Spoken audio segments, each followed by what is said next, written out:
Michigan at Wisconsin. The game is minutes away on ESPN. Watch out, Michigan. Wisconsin beat Michigan 2 years ago. They were 14th ranked in the nation that time. Michigan, close. I think Michigan is playing as well as anybody in college football right now. I think Mario Manningham will go crazy today against the banged-up Wisconsin secondary, and it's Chad Henne. I love Michael Hart, but he's been banged up. Chad Henne is the MVP of this football team right now.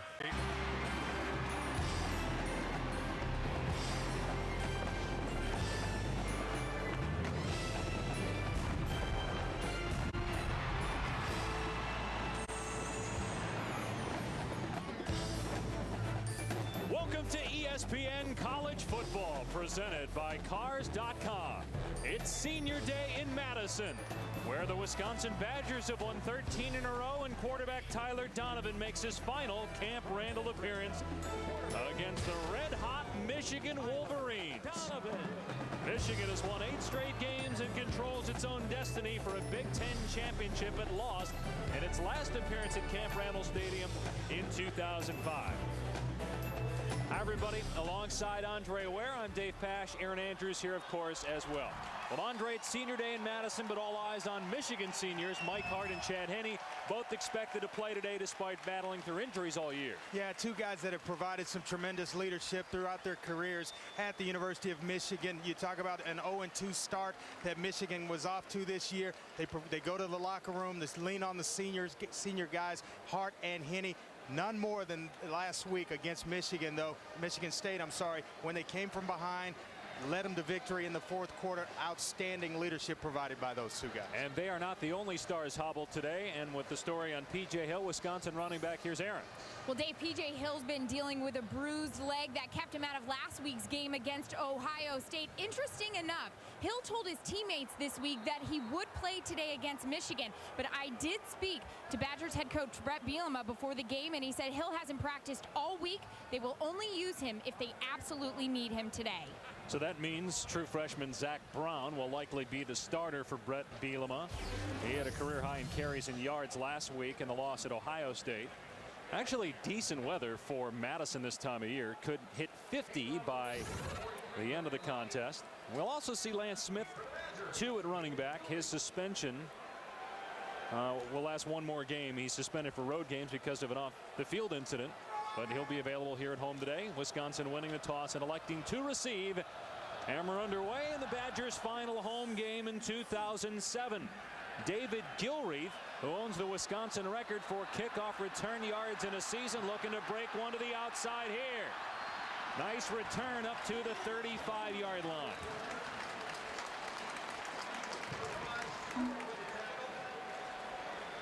And it'll be Zach Brown starting at running back for Wisconsin. We mentioned had a career high in carries and yards, 20 rushes, 63 yards in his first career start last week against Ohio State. P.J. Hill will start on the bike, and as Aaron told you, unlikely to play today. And that was a message from the coaches yesterday when we sat down with both Brett Bielema and offensive coordinator Paul Chryst. Yeah, they said they would only go to him if absolutely necessary. They were very confident that Zach Brown could get the job done. And they're going to throw on first down. Donovan sliding up in the pocket, and the pass incomplete, intended for Paul Hubbard. Engelman on the coverage. Now for Wisconsin's offensive starters, here's former Badger Owen Daniels.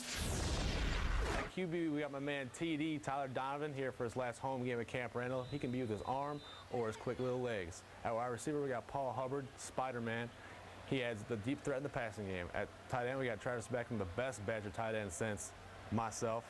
At O-line, we got freshman Gabe Karimi at the spot at left tackle, and then Marcus Coleman leading the way at the center position. And Wisconsin #2 in the country in time of possession, but they're going to be faced with a third down and long as Zach Brown gets maybe 2 yards on the second down carry, and Terrence Taylor makes the stop for Michigan. Well, Owen Daniels introduced the starters for Wisconsin, having a fabulous season for the Houston Texans. You get a chance to see him on a weekly basis, and I'll tell you what, he has really grown at the tight end position. Travis Beckham, like him, a switch from the defensive side of the football at tight end, and he is something else. And Beckham broke his own school record for catches by a tight end. He's got 62 this year, and that's #1 in the country among tight ends. Here's third down and 7. Donovan with time, hit as he delivers, and a first down grab in Michigan territory by Paul Hubbard at the 41. Hubbard hurt for a good part of this season, but back after missing 5 games with a knee injury. Boy, a big play down the field already. Tyler Donovan to Paul Hubbard, a nice little end pattern, and you see him step up in the pocket where the protection is, and Hubbard right there, nice squared off route on the inside. Watch him get inside position on Donovan Warren, the true freshman. Keeps the route flat, doesn't allow the safety to get into the picture. Big time play by the senior wide receiver. 22 yards, only the 7th catch of the year for Hubbard, again because of injury. Donovan drilled as he goes deep, incomplete, trying for the tight end Garrett Graham, who was well covered downfield by Brandon Engelman. For Michigan's defensive starters, what do you say we go out to the parking lot? Hail to the conquering heroes of the mighty Michigan D. Starting on D in the middle, Terrence Taylor, the disruptor from Muskegon High. You can't handle number 2, Sean Crable. One of the top impact linebackers in the country. At safety, Jamar Adams sees, hears, smells, and will eat the football if he's anywhere near it. Go Blue! Go Blue! We drove 7 hours for Michigan's 9th W of the season. They love him. Michigan, of course, has won 8 in a row, undefeated in the Big Ten, as Lance Smith carries for the first time today and gets maybe 1. Sean Crable, who is 2 in the nation, 2nd in the nation in tackles for loss, having a fine senior year, makes the play. Well, when you talk to Paul Chris, the offensive coordinator, about Lance Smith, he says he's just a big play waiting to happen. The guy comes in averaging just over 6 yards a carry, but he can certainly provide the home run punch that you look for in the running game for Wisconsin. And Michigan's defense putting Wisconsin in another 3rd down and long. Wolverines, one of the best front 7s last year, lost a lot of guys up front, but they've rebounded after, of course, that 0-2 start. Donovan finds Beckham, and he gets hammered by Jamar Adams. He's going to come up about 6 yards shy of the first down, and Donovan shaken up as he got leveled in the backfield. He's taking some shots. A nice little crossing route by Travis Beckham against man coverage underneath. You see him here working actually his zone and reading it out. Jamar Adams breaking from the safety position. He's a strong safety. You see the pressure coming up the middle, forcing Tyler Donovan to get rid of the football a little faster than he wanted to, and Jamar Adams with a big time hit in the middle of the field. Wisconsin called 2 fake punts last week against Ohio State. 1 worked, 1 fell apart. Here just the traditional kick, and great job downfield by the Badgers. Special teams captain Ben Strickland made a great play, but it's ruled a touchback. The ball crossed the plane and into the end zone, so it's a touchback. Well, it's going to be close, though, getting down the field and covering this baby up for Wisconsin. And you'll see him right here. It just creeps into the end zone. But boy, Michigan's going to get a break here, because that one's going to be right at about the inch line if they're able to down it. If it goes into the end zone, Michigan going to start their drive at their own 20-yard line. And Carlos Brown is starting at running back, not Mike Hart. But as we told you at the outset, Hart expected to play today. Brown has started twice this year, and he's got 100-yard games in both against Illinois and Minnesota. This time they string him out, and he gets maybe a yard to the 21. Here's Aaron. There's been talk all week long about Chad Henne and Michael Hart, of course, dealing with their injuries. And keep in mind the big matchup next week against the Buckeyes. I spoke with Lloyd Carr right before the game, and he said Henne was good to start, but he was going to pull Michael Hart aside in the locker room and ask him about starting or maybe coming in a little later. Obviously, that's what happened here. Yeah, Hart battling that high ankle sprain on the right ankle. Missed a couple of games, and Chad Henne has missed 3.5 games this year with a knee and now a separated shoulder. And Lloyd Carr says it's been amazing what he's done this year as Brown breaks free into the secondary to the 35-yard line. Gain of 14 for Carlos Brown. Aubrey Pleasant on the tackle. Boy, keep an eye on the right side of this Michigan offensive line. Mike Newkirk, the defensive tackle to that side, sliding down inside. He's been a defensive end for most of the year. They get tremendous push. He's a little underweight at 268 pounds. So look for Michigan throughout this ball game to take advantage of that size differential. Newkirk moved inside after Jason Chapman went down with a knee injury against Ohio State. Newkirk starting at left defensive end prior to today. Pass play that's across the 40 and out to the 44. Greg Matthews on the catch, and Aaron Henry made the tackle. You know, we were mentioning that Lloyd Carr just amazed at Chad Henne's ability to play through pain. And Andre, I don't know if you ever had a shoulder injury like Henne has, but it's tough to play with that, right? Tough to throw? I had a little bang up, a little bruise here and there, but nothing like playing with a slightly separated shoulder, and he was able to gut one out. He threw 2 nice balls last week against Michigan State, and to come from behind, 4 touchdown passes in that game for Chad Henne. And 2 in the final 7 minutes. Brown, good patience, and he finds the 50 into the 49-yard line before Shaughnessy makes the stop. Now for Michigan's offensive starters, we go back to the parking lot. Even though Henne and Hart get all the headlines, Super Mario Manningham has been spectacular. 5 straight 100-yard games for Super Mario. First time in Michigan history. An offensive tackle, Big Jake Long. Monster run blocker, nobody will touch Henne. Go Blue! Go Blue, baby! Jake Long, a finalist for the Lombardi Award, the Outland Trophy as well. And they'll run behind him on the left side. And a loss of 1 as Nick Hayden makes the tackle. Yeah, Nick Hayden, everybody in the town of Heartland, Wisconsin, thought he was going to be a Michigan Wolverine. He kind of came to Wisconsin on his own. You'll see him here get tremendous push up the field and kind of stop Carlos Brown in his tracks. Nice push, disengaging from the offensive lineman, and doesn't do a whole lot, but just able to get enough of the ball carrier, Carlos Brown, to get him on the ground. Hayden was a great high school tight end. Actually caught a pass from Chad Henne in the high school All-American game, but he's never sacked Henne. Henne going to Arrington, who makes the catch, and then big Jack Ikakwanu with the shot to the back. He'll come up about 6 yards shy of the first down. Now for Wisconsin's defensive starters, here's Coach Bielema. It all starts up front with a man in the middle, Nick Hayden from Heartland Arrowhead. At the linebacker position, setting the edges, Jonathan Casillas and DeAndre Levy. And for his first start in college football from Immokalee, Florida, Aaron Henry. Only appropriate that the former, now head coach, former defensive coordinator of Wisconsin introducing the defense. And Bielema's D, second in the country in scoring defense a year ago. They're giving up almost twice as many points this year. Henne on 3rd down and 5. Throw the hands of Arrington, incomplete. With true freshman Aaron Henry covering. Henry replacing the injured Alan Langford. Did a good job there. Well, they get good push up front by number 92, Matt Shaughnessy, in the face of Chad Henne, forcing him to throw the football a little bit faster than he wanted to. You'll see Shaughnessy, nice little inside pass rush, getting there a little bit early and forcing Chad Henne, creating some discomfort for him in the pocket, making him forcing him to get it out a little faster than he'd like. So both teams get into plus territory, but both have to punt. Gilreath with the fair catch at the 17-yard line. Nothing doing for Chad Henne in his first series. No score midway through the first. ESPN HD presented by Pioneer Kuro HD TV. No score midway through the first quarter here in Madison on Senior Day, Wisconsin and Michigan.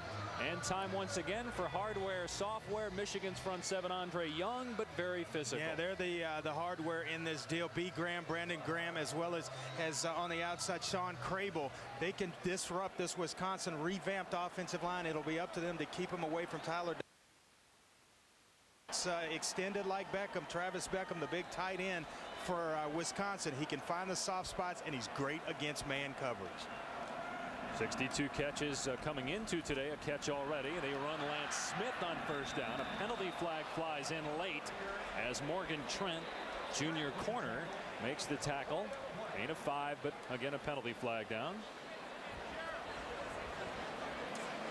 Boy, you talk about Wisconsin, the second in the country, Dave, in time of possession. So you don't get a lot of opportunities if you're the Michigan Wolverines against this offense. They'll hold the football 33-57, almost 34 minutes a game. They, like I mentioned, second in the country in that department. So a penalty on Wisconsin. Let's check in with Aaron. All right, we'll check in with Aaron in a moment. I want to remind everybody that Michigan, regardless of what happens today, can still win the Big Ten and go to a BCS Bowl if it beats Ohio State noon on ABC next week. But Mike Hart and Chad Henne both said this week that they really want to play because they don't want to tie. They want to win the Big Ten outright. And to do that, they got to win today on the road. Well, we mentioned it too, guys, with just gutty performances last week against the in-state rival Michigan State Spartans. And it'll take a lot to keep that guy off the field. Chad Henne started this game just gutting through a slightly separated shoulder. Has been dealing with that for most of the season. Michael Hart, a high ankle sprain, and we talk about having the ability to cut taken away from you and just be a straight line player. He gutted it out for 110 last week against Michigan State. First down and 19 after the penalty. Donovan in trouble. And Donovan showing great feet and a good arm too. Hubbard to the 35-yard line and knocked out a play by Morgan Trent. Boy, this is how you play receiver when you get a quarterback in the scramble drill and you move around. You find a way to get yourself open and give him a target. Paul Hubbard working along the sideline. And how about Tyler Donovan improvising, getting outside the pocket, but keeping his eyes down the field. And that's what I like the most about that play. Paul Hubbard catching the football with his hands away from his body, allowing him to adjust to the ball thrown by Tyler Donovan. Huge play offensively.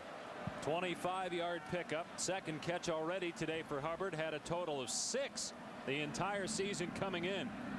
Here's play action on first down. Donovan going to Hubbard again and thrown over his head, incomplete, with Chris Graham, the linebacker for Michigan, covering.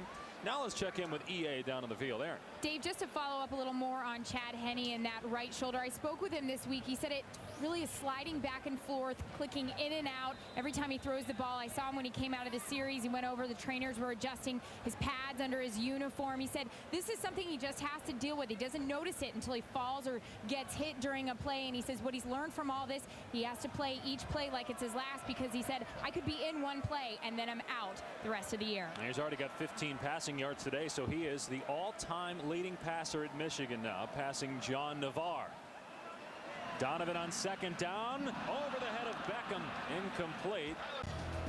Jim Leavitt and the Bulls trying to bounce back after 3 in a row. Third down and 10. Flag down, and Donovan's pass nearly intercepted by Morgan Trent. David Gilreath, the intended receiver. There are 2 penalty markers down now. I'll tell you what, Morgan Trent really jumped that route. It's going to be a false start on Wisconsin, but he jumped the route. He looked like he was illegal formation. Only 6 men on the line of scrimmage. That penalty is declined. 4th down. Well, he read the eyes of Tyler Donovan, the body language. They're in man-to-man. You see him come up and press coverage inside already. Now he stays there battling the receiver on the outside. It was as though he was the receiver in the play. Tyler Donovan under tremendous amount of pressure. Pressured 3 times. Hit already 4 times in this game, even getting the football away. So Michigan right on track with the hardware of bringing pressure up front with the front 7. And now DeBush will punt for the 2nd time today. Playing his final game at Camp Randall Stadium. Been an excellent punter. And Matthews back inside the 20-yard line. Trying to get to corner, and Wisconsin did a good job to keep him from getting to the 30-yard line. Dave Peck with the special teams tackle. Still scoreless in Madison after a 48-yard Wisconsin punt.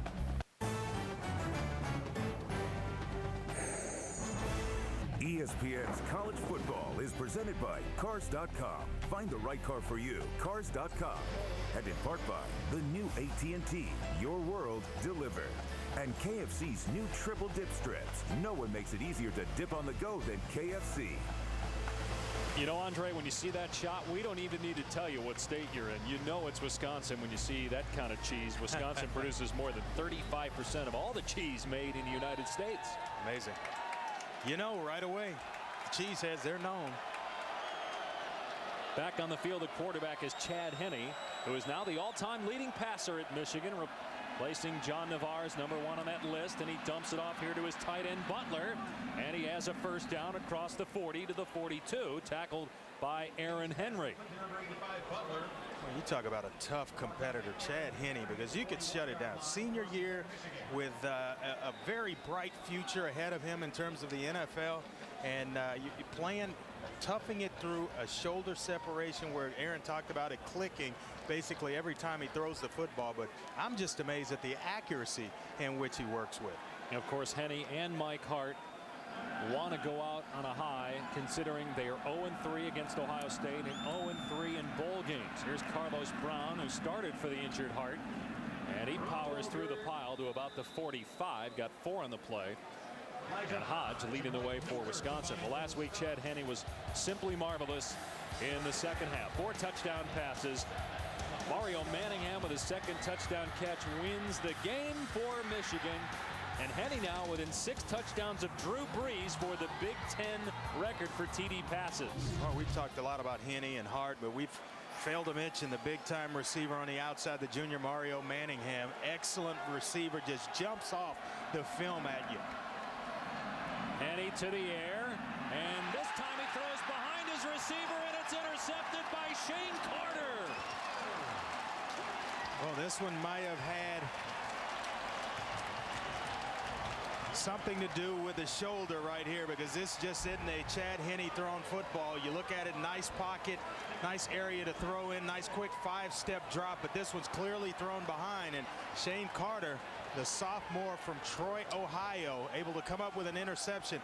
Nowhere really in the neighborhood of the receiver, Greg Matthews, thrown well behind him, and Wisconsin gets the first turnover in this ball game.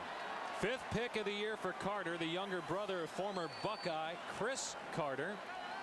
Well, Michigan's so good in just about every category a year ago when they went into their game with Ohio State undefeated before losing in Columbus. They've got the Buckeyes in Ann Arbor next week for the Big Ten title. Regardless of the outcome today, as Donovan gives it right back. Jamar Adams with the interception. There is a penalty flag down, and now a second marker flies in. Sean Crable right in the face of Donovan, and he throws a pick. Right, 2 back-to-back picks by senior quarterbacks. First Chad Henne, and then on that play Tyler Donovan. I think we're going to have a roughing the passer against Tyler Donovan, but right into the mix of Jamar Adams. There are 2 fouls on the play. Personal foul, roughing the passer. Number 2, defense. That 15-yard penalty will be administered from the previous spot with an automatic first down. After the play was over, dead ball, personal foul, unnecessary roughness on the defense, Wisconsin.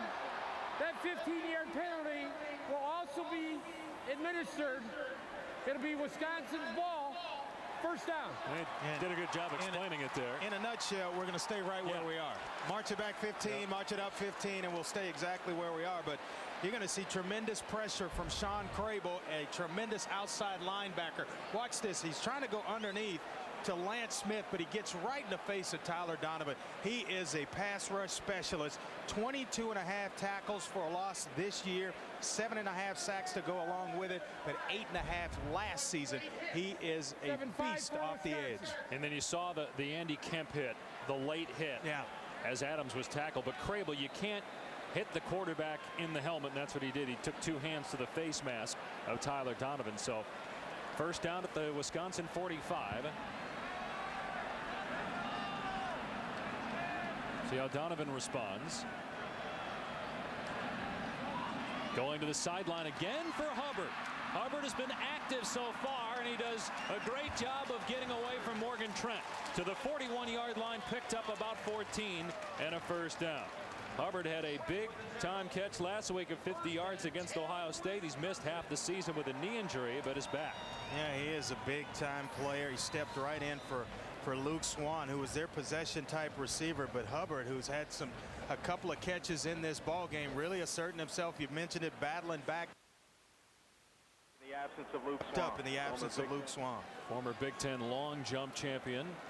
And Brett Bielema told us yesterday that the injuries are just because they don't have the depth that they've had in the past, been a big problem this year, and that's one of the reasons why they're 3-3 in conference play. Smith on the pitch as a flag flies, tackled at the 34-yard line, and Donovan's hurt. Crable hit Donovan again and might have gotten flagged for his second penalty on Donovan. And I don't know about this one. This is just a flat-out hit. Actually, Tyler Donovan. Foul. Number 2, defense. That's a 15-yard penalty from the end of the run. Automatic first down. Tyler Donovan becomes a runner in this. He is going to run the option.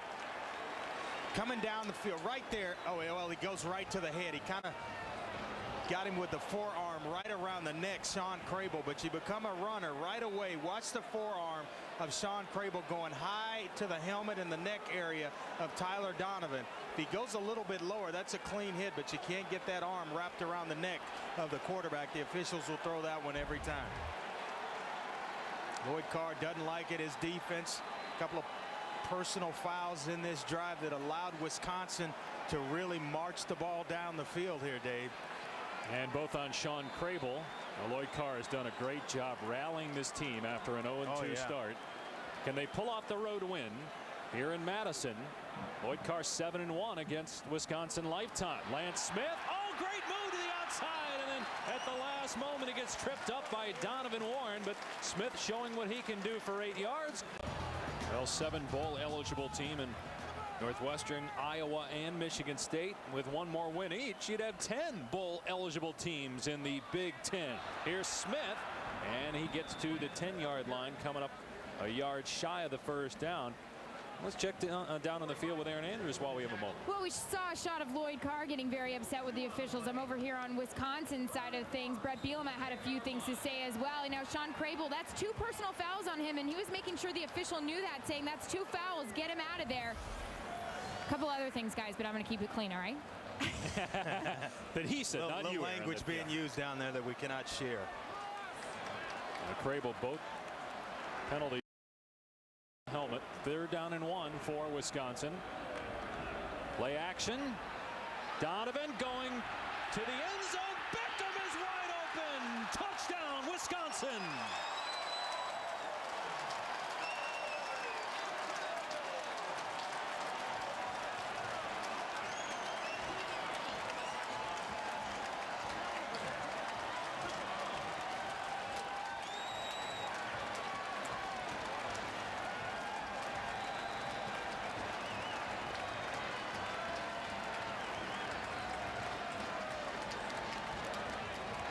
Fifth touchdown catch of the season for Beckham.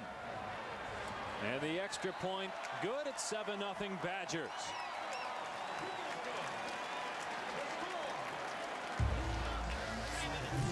Beckham's just going to sneak out the backside. Tyler Donovan with a nice play fake.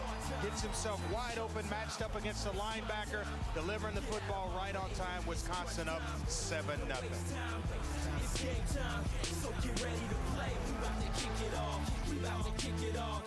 No, during the timeout, Lloyd Carr irate with the officials. We assume because of the personal foul calls on Sean Crable.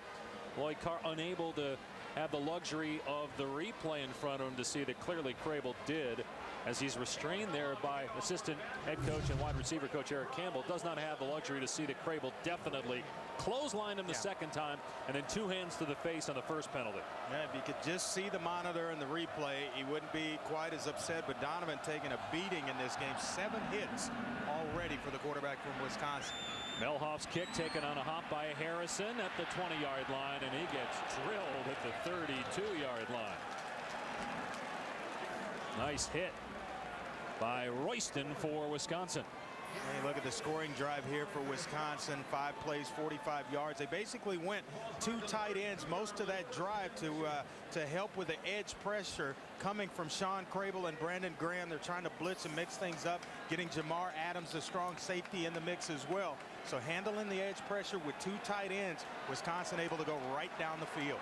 Ryan Mallett replaces Chad Henne for this series. Mallett, true freshman, finds Arrington out in the flat, and a good pickup on first down to the 40-yard line. Aaron Henry on the stop.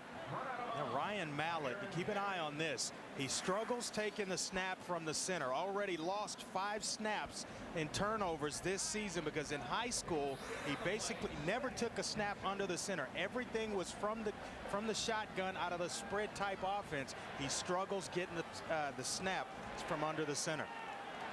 Hart has not played today. Henne played the first 2 series, and Mallett, who started 3 games because of Henne's shoulder and knee injuries, is out there running play. Going to be very close to the first down. Casillas tackles Carlos Brown, Hart's replacement. Let's check in with Reese in the studio. All right, Dave, get you up to date on what's going on with Penn State against Temple. It's on ESPNU. Joe Paterno against former player Al Golden, now running the show at Temple. Anthony Morelli's running the show. He's thrown a couple of touchdown passes to Jordan Norwood. It's 14-0 there. Michigan State, 1-5 in the conference, trying to get bowl eligible, tied with Purdue. Iowa trying to become bowl eligible. They lead Minnesota. Boy, our own producer, Eric Postman, said Iowa might run the table, and I'll tell you what, he has been right on with that one. Iowa well on their way to a 7-win season after having a rough go of it early. They're short of the first down, Michigan is. You know, there's 7 bowl eligible teams right now in the Big Ten. There are 7 Big Ten tie-ins, but if you're 7-5, you get really a legitimate chance to go to a non-Big Ten bowl. This is the first time Big Ten's been able to fill all its slots since 2003. In fact, the SEC is the only other conference right now in America that has as many or more eligible teams than it has bowl slots. SEC's got 9 bowl eligible teams right now. Amazing. Amazing. And we talked a little bit about it last night that Conference USA may have a hard time filling up some commitments that they have. So you start reaching from the SEC and the Big Ten. There's some interesting matchups come bowl time. Ryan Mallett, going back to him, he is a fantastic talent, just a true freshman, 6'7", 250 pounds, and can just flat throw it around the park. Minor on 3rd down and 1 gets the first down, tackled by Levy.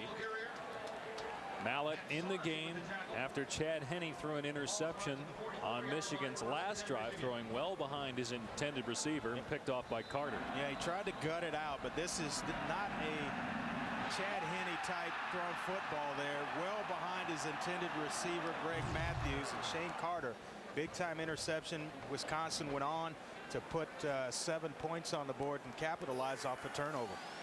See the numbers in the starts for Mallett, and remember Henne got hurt early in the season, and Mallett went in and did a pretty good job. Mike DeBoer, the offensive coordinator, tells us they do have to take a lot of the stuff out of the offense that they do with Henne, as that pass is incomplete, intended for Arrington, covered by Henry. But Mallett getting better as the weeks go along. The number 2 high school quarterback last year, behind Jimmy Clausen, who starts today for Notre Dame against Air Force. Yeah, just a 48% passer, but he's going to get better at some things. It's just a matter of getting comfortable in the system. You talk about Mike DeBoer. They have to simplify things for Ryan Mallett. Keep in mind, he is a true freshman, doesn't have all the reads and reactions quite yet, getting adjusted to the speed of the college game, but no doubt among Michigan coaches, he is going to be special. On the delay, Minor can't get away from Shaughnessy, wrapped up and thrown aside for a loss of 3 at the 41. Well, there's a little different. When we talked to defense coordinator Mike Hankwitz, he said, hey, you play a freshman a little bit different than you do Chad Henne here. A lot of guys around the line of scrimmage trying to create a lot of different looks. And right there on the spot, Matt Shaughnessy, he has been living in the backfield of Michigan throughout the first part of this ball game. Leads the team in tackles for loss now with 12. Second team All Big Ten last year, Shaughnessy. Well, he has gotten bigger and stronger this offseason, the junior. Going to be a fabulous player for Brett Bielema. Mallett has to call time. Very hard to hear at Camp Randall Stadium, and this is obviously Mallett's first appearance in Madison. First charge, timeout. Lloyd Carr's team already down 7-0. And a 3rd down and long coming up when we return. Okay. 3rd down and long coming up for Lloyd Carr's Wolverines, and when they've needed a big play in a passing situation this year, it's been Mario Manningham. 5 straight games of 100 yards or more in conference play, and the 2 touchdowns against Michigan State last week, including the game winner. Ike Kwanu has locked up on him and done a good job on him so far. Mallett on 3rd and 13. They're being chased, and Mallett get finally wrestled down at the 30-yard line by Jonathan Casillas. Excellent job of playing team defense. Maybe we take a look at Jack Ikegwonu matched up against Mario Manningham, basically took him out of his route. And we talked to Ikegwonu yesterday, and he basically told us, look, if I like press coverage, put me in man-to-man. We got an injured Badger down in the secondary. It looks like it's Aaron Henry, who's basically in the game already for an injured Alan Langford, out with a knee injury for the remainder of the season. So the young freshman certainly hoping he's okay. Well, you mentioned Ike Iguanu. He's a confident guy. He shut down James Hardy, who is a much taller receiver than Manningham, and Ike Iguanu did that by getting in his face and pressing, and he's doing that against Manningham today.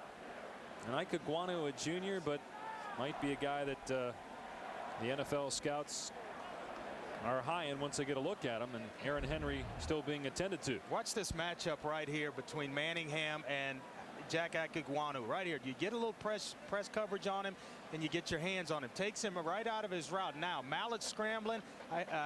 Manningham can't get himself open. Ike Iguanu wins the battle there. There'll be plenty of opportunities for Manningham to have his say, but right now it's Jack Ike Iguanu getting the better of Mario Manningham. And Aaron Henry, much to the pleasure of the Wisconsin staff, because they love this kid. Comes off the field under his own power. Yeah, and James Hardy, big-time receiver from Indiana. They did the same thing with Jack Ike Iguanu in that game against Indiana. Shadowed him, held him to 4 receptions, just 17 yards on the afternoon. And nobody has come anywhere near doing that to Hardy in his career prior to that game against the Badgers a few weeks ago. Mesko to boot it away here on 4th down. Gilreath at the 15-yard line. Gilreath with speed, and the true freshman out of bounds at the 25-yard line. Well, tomorrow with just 2 races to go, Jimmy Johnson and Jeff Gordon take their championship duel to the desert. As the chase for the NASCAR Nextel Cup continues, Johnson has won the last 3 races and overtook fellow Hendricks teammate Jeff Gordon in the point standings. The NASCAR Nextel Cup Series in Phoenix on ABC tomorrow at 3 Eastern. Temperature's supposed to be nice. It's been in the mid-90s this week, but expected to cool down to around 80. I've been impressed with Tyler Donovan. Mentioned that he has just taken a beating from this Michigan front 7, but he is standing in there tall, delivering a big-time touchdown pass to Travis Beckham, and he took a shot on that play. And a big hole off the left side for Zach Brown. It closes at the 30 as Terrence Taylor makes the tackle. Brown in there for P.J. Hill, who's not played today, although he's fully dressed. Well, take a look at this pressure, Tyler Donovan, the shots that he's taken, even when they're just a little one, but here in the pocket right here, kind of getting hit, throwing his hand into a helmet.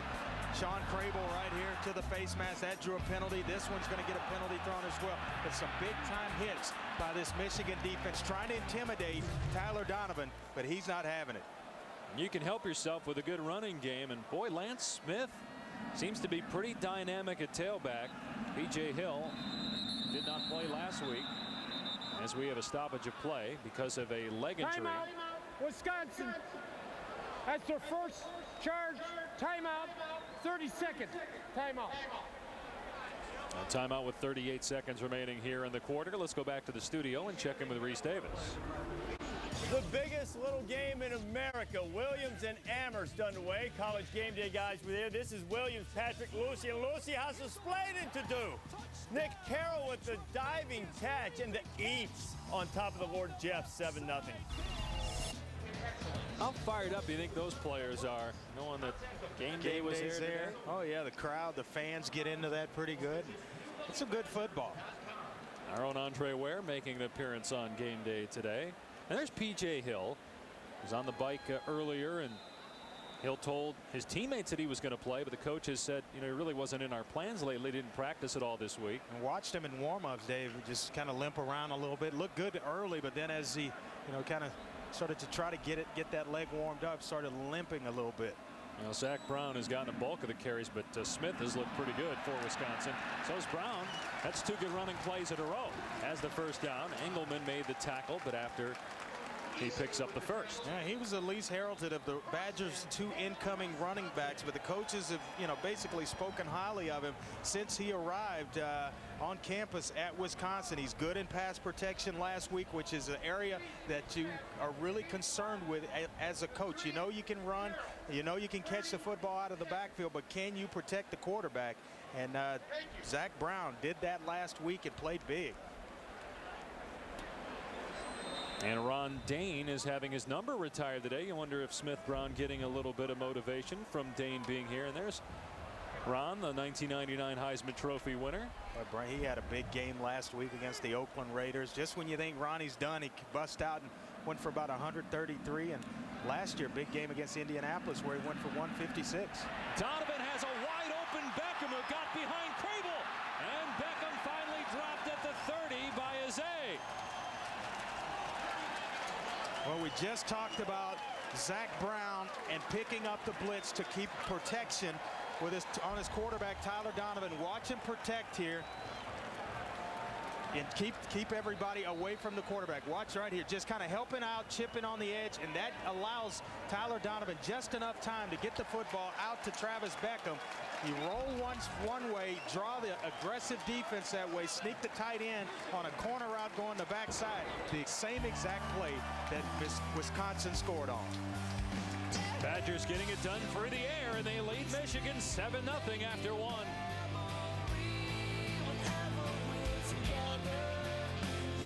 Well, you wonder if that Badger was skinned just before kickoff. And right now, Wisconsin skinning the Wolverines. 139 yards to 62, leading 7-0, and they got a first down at the Michigan 30-yard line. And play fake. And Donovan gonna tuck and run, and he runs into Beckham.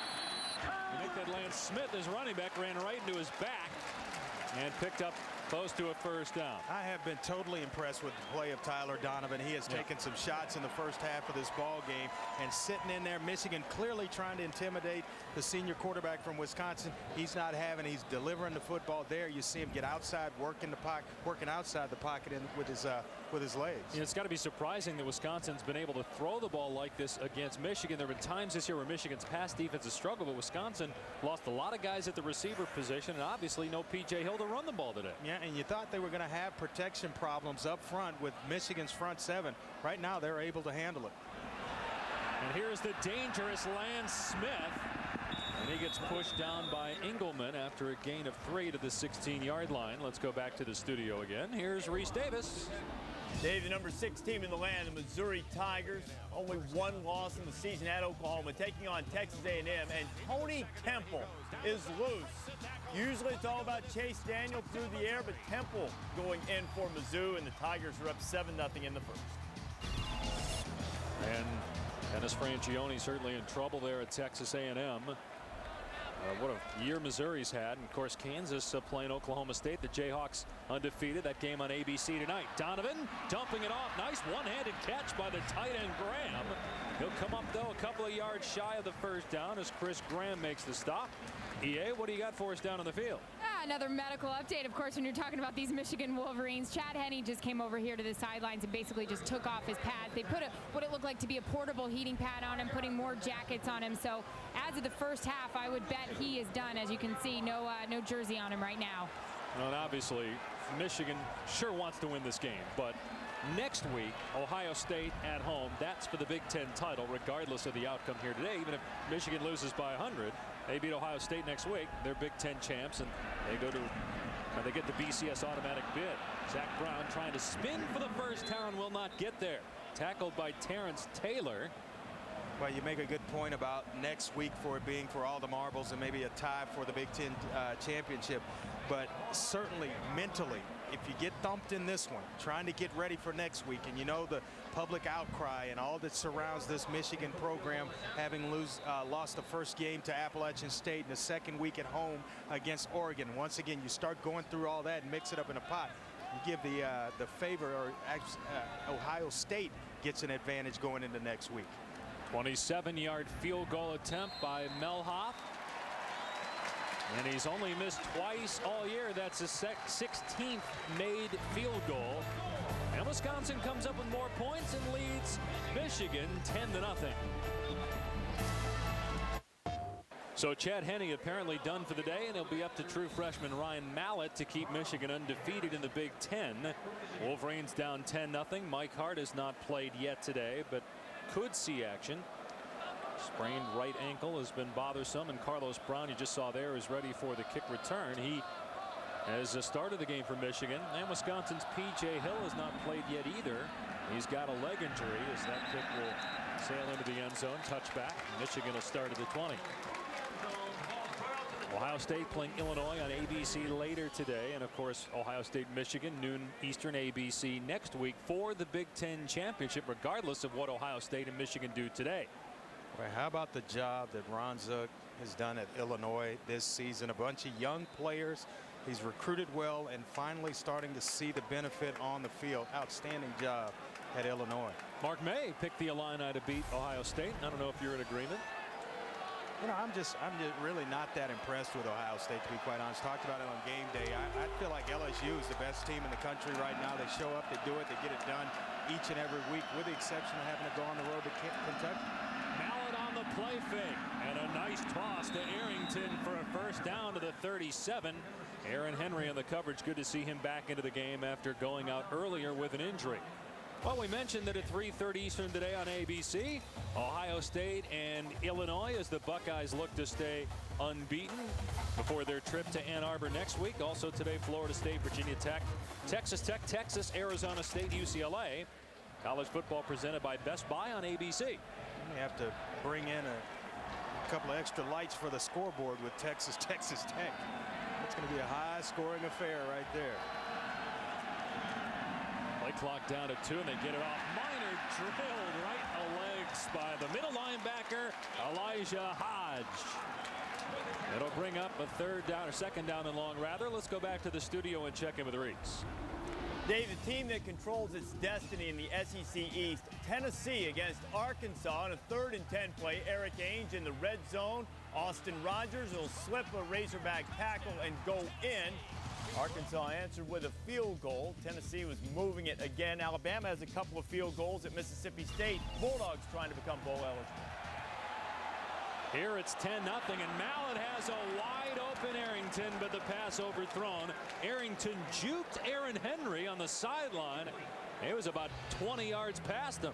Well, Henry just got enough of Arrington in a bump. Right here, you're going to see him just get a hand on him right about there to take him off stride and cut into his route, disrupt the timing. Otherwise, he may run under that pass from Ryan Mallett and into the end zone. But Wisconsin, how about them defensively, stepping up and answering the challenge of this Michigan offense? Big offensive line that can push you around, and they are fighting, basically answering them in the backfield. Already 3 tackles for a loss today for Wisconsin. 3rd down and 13. Mallett sacked at the 25 by Nick Hayden. That's his 5th sack this season. Nick Hayden with a big fella doing a spin move on the inside. Watch him as he gets to the quarterback. Ryan Mallett starts up the field, and then he's going to spin back underneath. Watch the spin move here. Then relentless to the quarterback. Boy, let's meet at the quarterback, Matt Shaughnessy. Hayden, a senior from Heartland, and turned down Michigan to play for the Badgers. Had 9 tackles and a sack against Ohio State last week. And a bad kick. Gilreath, fair catch at the 40. Remember, Michigan has been down by 10 points or more in their last 3 games and come back to win. Hayden chopping down the trees here in Madison. 10-0 Wisconsin. Between winning and losing, no second place trophies, either you win it.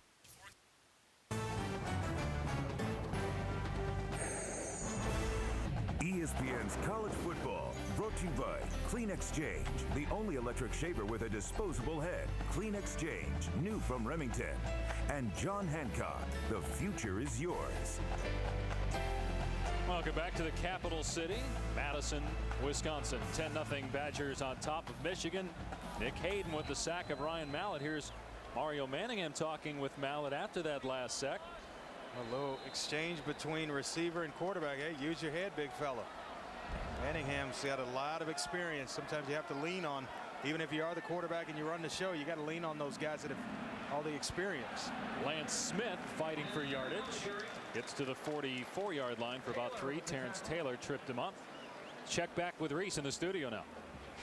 All right, guys, give you a little feel for what's going on the family of networks. Wake Forest and Clemson. What you're seeing from Clemson right now is a replay of Gaines Adams' play on the field goal last year. Clemson has a 17-7 lead in the second quarter.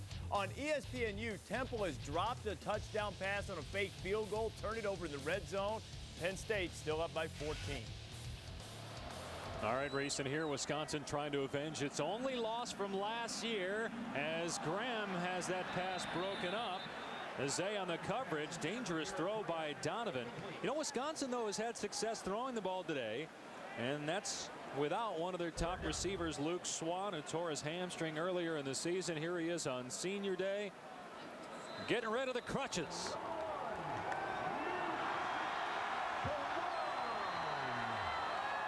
Coaches had high praise for Luke Swan, the senior wide receiver.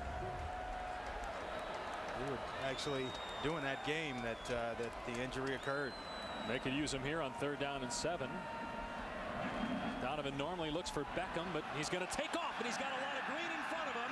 And Donovan gets the first down all the way to the 38. And Sean Crable made the tackle. Meets Sean Crable, his best friend in this football game, way down the field, but not until he picks up the first down. Look at the rush outside and up the field by Michigan. Tyler Donovan reading things out. It's not there. Now step up in the pocket. Look at all the green grass in front of Tyler Donovan, making guys miss. Boy, he is operating at a very high level, Dave. And you mentioned Crable, 2 personal foul penalties. Brett Bielema thought he should have been thrown out of the game, but it's 2 unsportsmanlike penalties that gets you tossed. Back to the ground, Lance Smith. Boy, he looks good every time he touches it. Picks up 9. Engelman on the tackle. Well, we were talking earlier about Luke Swan. He's with Aaron Andrews. Well, we're going to ask you a little bit about that whole crutches throwing WWF movement, because you're supposed to be still using these. What was behind that? 2 more weeks. Doctor said it was a game time decision. He decided to let me get the crowd into it a little bit, get the guys jacked up, so I was able to throw my crutches and walk out. It was a lot of fun. I know you're done in Cardinal Red, but you told me there is a chance you could still rehab. What are you hearing about that? I hear it's a 6-month process for me. Just depending on how the injury comes about, how it heals, I'm going to be able to possibly get my look possibly later on with football. I'll let this play happen and have you talk to us a little bit more. All right, Donovan for Beckham. Great catch at the 5-yard line. He had Donovan Warren all over him, and he still pulled it in. Well, that is having confidence in your receiver, your big-time tight end, a guy that can make some plays for you. Nobody else on this side of the field. It's just Travis Beckham and Tyler Donovan. Look at the eyes, moving guys around, and then shooting one in there, letting Travis Beckham go up at the highest level and pick this one up. Nice little outside hint. That gets him open in front of the safety there, or in front of the corner, Donovan Warren. And boy, that was timed perfect. 4th play of 20 yards or more for the Badgers, who are dominating the Wolverines right now. Donovan hands for Smith. And Smith stretches out for the 1 as Sean Crable makes the tackle. Let's get Aaron back in here with Luke Swan. Well, of course, it's senior day, and we know that Coach had you deliver a message to the team. What was that message a couple weeks ago? A couple weeks ago, I got to talk to the team and just tell them that you never know when your last play is going to be. So what if someone whispered into your ear, it was going to be your last play or your last 22 plays? How would you change your game? And so I was able to say that and just say what was on my mind, and it really got the guys fired up. Luke, thanks. Stay on those crutches. Listen to the doctor, all right, Dave? Those crutches are going to go into the stands here if Wisconsin scores on this possession. 2nd down and goal from the 2. And play action. And Donovan going to keep. Donovan diving. And it's a Wisconsin touchdown. 16-0 Badgers over Michigan. A courageous young quarterback, actually senior quarterback, just playing with a little inexperience. He's been in the program for a very long time, and Tyler Donovan has basically taken over this afternoon on the field against Michigan. A lot of people gave him a chance against the Wolverines, maybe catching them looking ahead to Ohio State next week. But they have dominated the entire first half. 17-0. 3rd rushing touchdown for Donovan. Scored a game-winning rushing TD against UNLV earlier this season. And who knows, maybe when it's all said and done, that will be enough for Wisconsin to beat the Wolverines.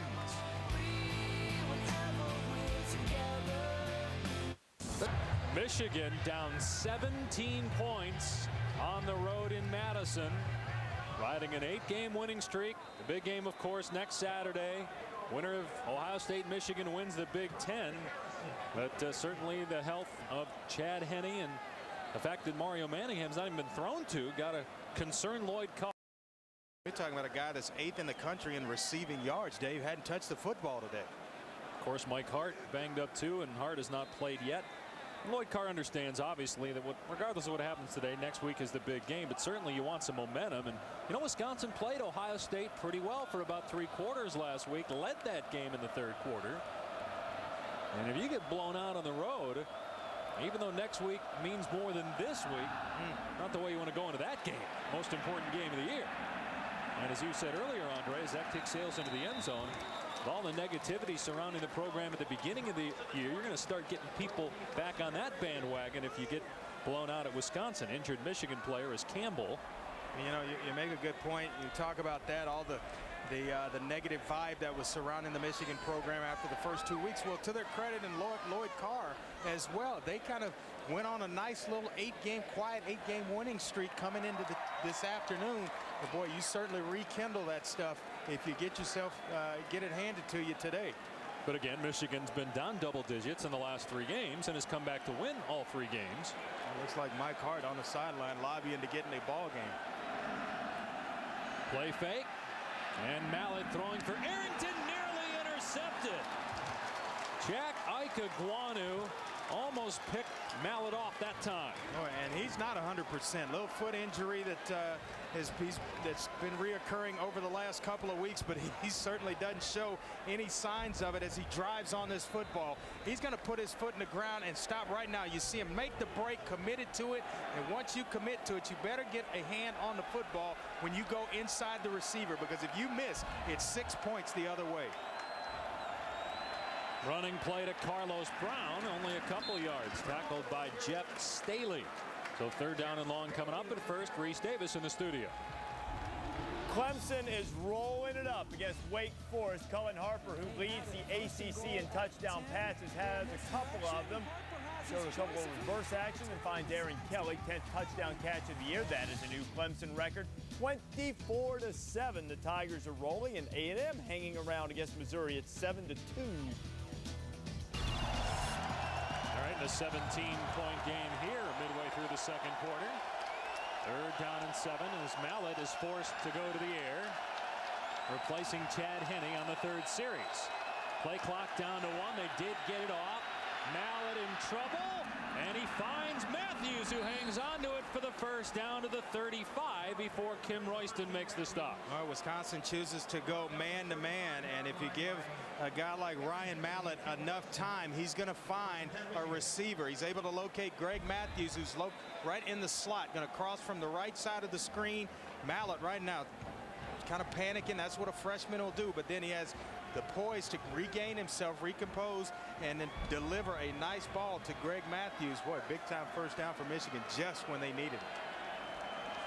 Mallett completing right around 50% of his passes. He's played in 9 games, started 3. The last true frosh to start at Michigan was Chad Henne. And he goes for Arrington over the middle. 1st down in Wisconsin territory. That's 2 strong throws in a row by Ryan Mallett. And when you talk to those around the program, around Michigan, the first thing they talk about with Ryan Mallett is his ability to sling the football around the park. Watch right here as he sets up in the pocket. Nice presence, going from one side of the field to the other with his eyes right there. Nice ball, and timing is what I like most on that throw. He's from Arkansas, 6'7", 252 pounds.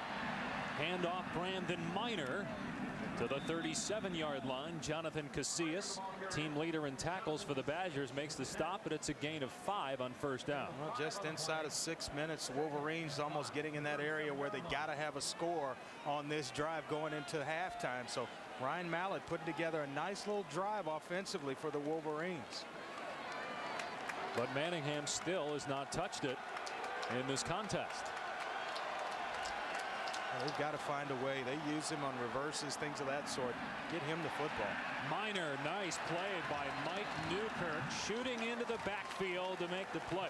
Wisconsin has already got 3 tackles for a loss, a sack, and Newkirk got close to the backfield there as he made the play on Minor. You know, I know that Ryan Mallett has hit a couple of big-time passes in this drive, but Mike Hankwitz, the defensive coordinator for Wisconsin, couldn't have it any better. Basically has shut down the running game, which has made Michigan one-dimensional. Now they got to throw, and as well, you've got a true freshman in the football game. Now you can kind of get, you know, exotic defensively if you really need to. We'll see if Manningham is the target here on 3rd down and 6. He's the motion man. Mallett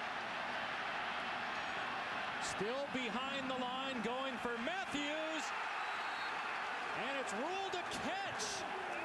It's caught by Matthews at the 12-yard line. He got tied up with Ben Strickland and ruled a reception by the Michigan sophomore wide receiver.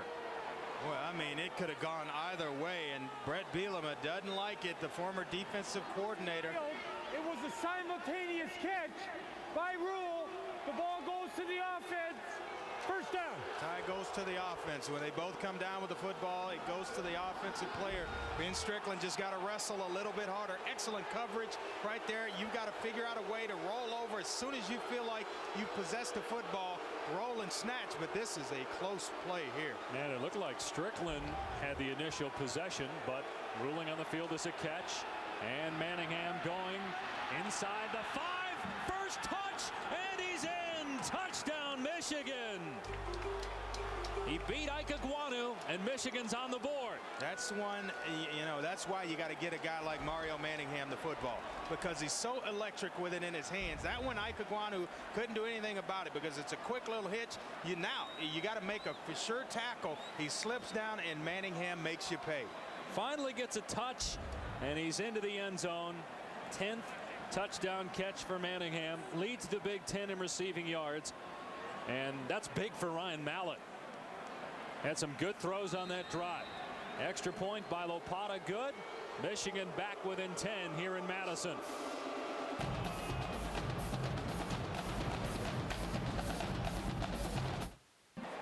So Mario Manningham, who lit up Wisconsin for a couple of touchdowns and 113 receiving yards last year, his first catch of the day here today, and he gallops into the end zone for Michigan's first score.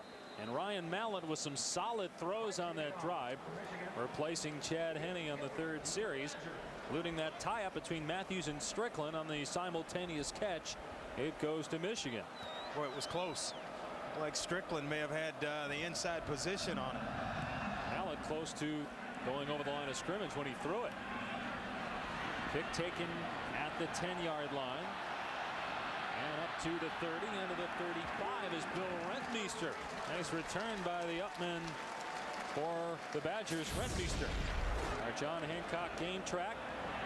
Beckham with a touchdown catch. Make it 7-0 Badgers. And then Donovan keeping it and score. But Mallett bounces back. Manningham as Ikeguanu trips. And Michigan back within 10.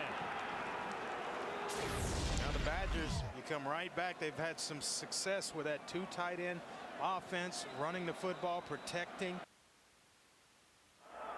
They decide to go away from it, just 1 tight end, but run the football effectively. That's what they've been doing.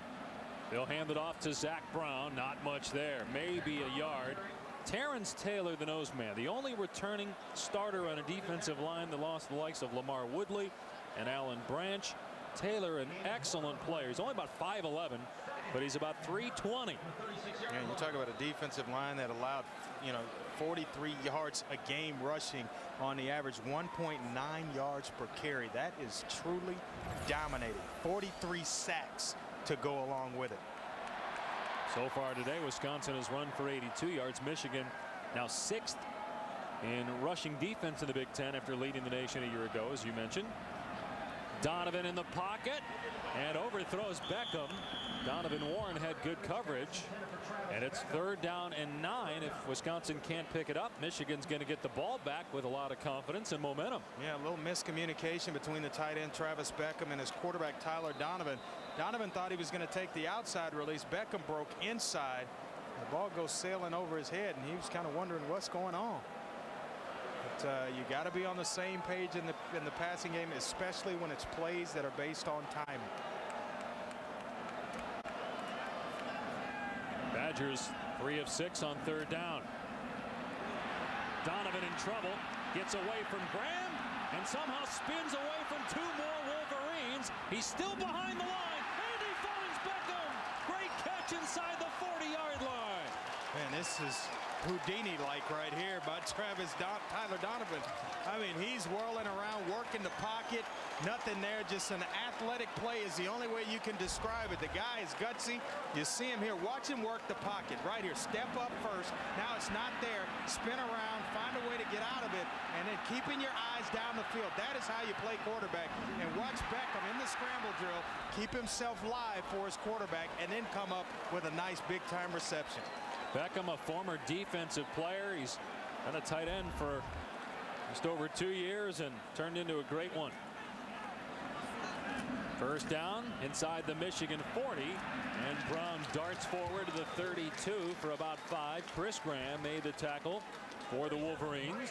Well, Brown has been solid for Wisconsin, running the football inside. He'll give way to this play to Lance Smith, who comes in averaging just over 6 yards a carry. He's electric as well, but 2 different type runners. Brown will just grind it out and get you the dirty yards. Lance Smith, he is the home run hitter. He's a guy that can take it the distance.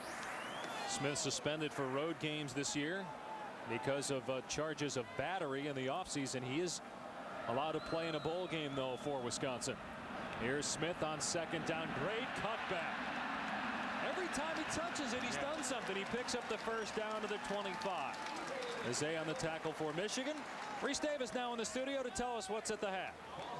All right, Dave, coming up on the Pontiac Performance Halftime Report, Lou and Mark been checking out some games from the Big 12. The tale of the Tigers, Missouri right here, struggling with Texas A&M. These guys will debate whether the Big 12 is the best conference. And after the great performance that Darren McFadden had against South Carolina last week, on this monitor here, they're in commercial break right now. Tennessee's doing a great job on him. We'll see you in a bit. 321 rushing yards, an SEC record for McFadden. Amazing. Against South Carolina last week. No play, penalty flag, dead ball foul. Timeout, Wisconsin. That's their 2nd charge. Timeout. The penalty flag flew as well, but apparently they got the timeout in first. 1 timeout remaining for the Badgers, up 10 with 2 minutes left. Is a public university that consistently ranks among the top in the number of Peace Corps volunteers and in the number of graduates serving as CEOs of Fortune 500 companies, whether they are leading corporations or changing the world. The next time you see people doing extraordinary things, they are probably Badgers. The University of Wisconsin-Madison. Forward thinking. Sold out Camp Randall Stadium. It opened back in 1917. A lot of renovation. You see all those skyboxes there. That was done a couple of years ago, and a guy that really played a big role in that, bringing notoriety to this school. Barry Alvarez, now the athletic director, and Ron Dane, the Heisman Trophy running back, will be honored at halftime with his jersey retired. Can't say enough about the job Barry Alvarez did for this program and bringing it back. Here's Lance Smith, finds a crease. Smith again with a cutback. Got 11 on the play. First down. Chris Presley, the fullback, with a nice block that time. Boy, I'll tell you what, watch the athletic move of Lance Smith. And they talk about it, Paul Chris said he is just a big play waiting to happen. Starts inside, able to get outside, and now the defender overcommits. He cuts it back inside. Brendan Eglingman, the free safety, overruns it. And I'll tell you, Lance Smith, something else. Shaken up, though, on that play. And remember, P.J. Hill, banged up with the bruised leg, did not go against Ohio State. He is suited up today, but has not played yet. And Brett Bielema told Aaron Andrews before the game it's unlikely he would play. Here's Brown, flag down, Brown to the 5, and Brown to the 2-yard line. Again, a penalty marker down in the backfield, though, in the area of offensive holding. Holding, number 68, offense. 10-yard, previous spot, repeat, first down. That's Gabe Karimi, Joe Thomas's replacement at left tackle, as Smith in agony on the Wisconsin bench. Well, that doesn't look too good. He is a tremendous talent, though, and you know, you talk about the off-the-field problems. If he could just get it together, and you talked to Brett Bielema, he said, you know, since the incident, he has been in line and doing everything he needs to do to get himself back on the field and become an every-week player. And Brett Bielema was really given two choices for Smith to either A, be expelled from school, or B, be suspended for the road games. They took B, obviously, and Brett Bielema, trying to call timeout here, was able to get it in. Final timeout for the Badgers as the play clock was down to 1. Wisconsin, that's their third and final charge timeout, 30 seconds. So first down and 20 when we come back for the Badgers leading by 10.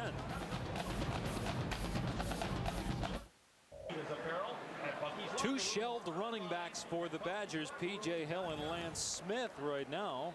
And we're told by the Wisconsin coaches that if they have to go to another running back other than Zach Brown, it might be fullback Chris Presley, who would get some carries at tailback. They do have true freshman Quincy Landingham, who's seen some action this year. Yeah, if they decide to go one back, it's Bill Reitmeister, the fullback. He lines up at fullback, and they use him in a lot of different situations in the passing game. So he may be the guy as well in the backfield for Wisconsin. Here's play action on first down and 20, and Donovan going for Beckham in the end zone. Great coverage by Donovan Warren. Warren replacing Leon Hall, who went to the NFL, and Warren's had a solid true freshman season, especially later in the year during Michigan's 8-game win streak. Tyler Donovan takes another shot, looking down the field, trying to find his big-time target in Travis Beckham, but Michigan making him pay. Even if you know some games you know you're going to get hit. This is a physical football team defensively. Michigan, you know that you're going to take some shots. Now 10 hits on the quarterback Tyler Donovan for Michigan defensively. Only 9 of 17. It seems like the numbers are better because he's made some dynamic throws. Running play, Brown on the draw, stumbles to the 22-yard line. So only a couple there. It's going to bring up third down and 18. Another play made by Terrence Taylor. They've had some really good nose tackles at Michigan. Gabe Watson, Alan Branch, and now Terrence Taylor. And you talk to defensive coordinator Ron English. You ask him who's playing the best up front for you in the trenches quickly. Terrence Taylor was the name that he came up with.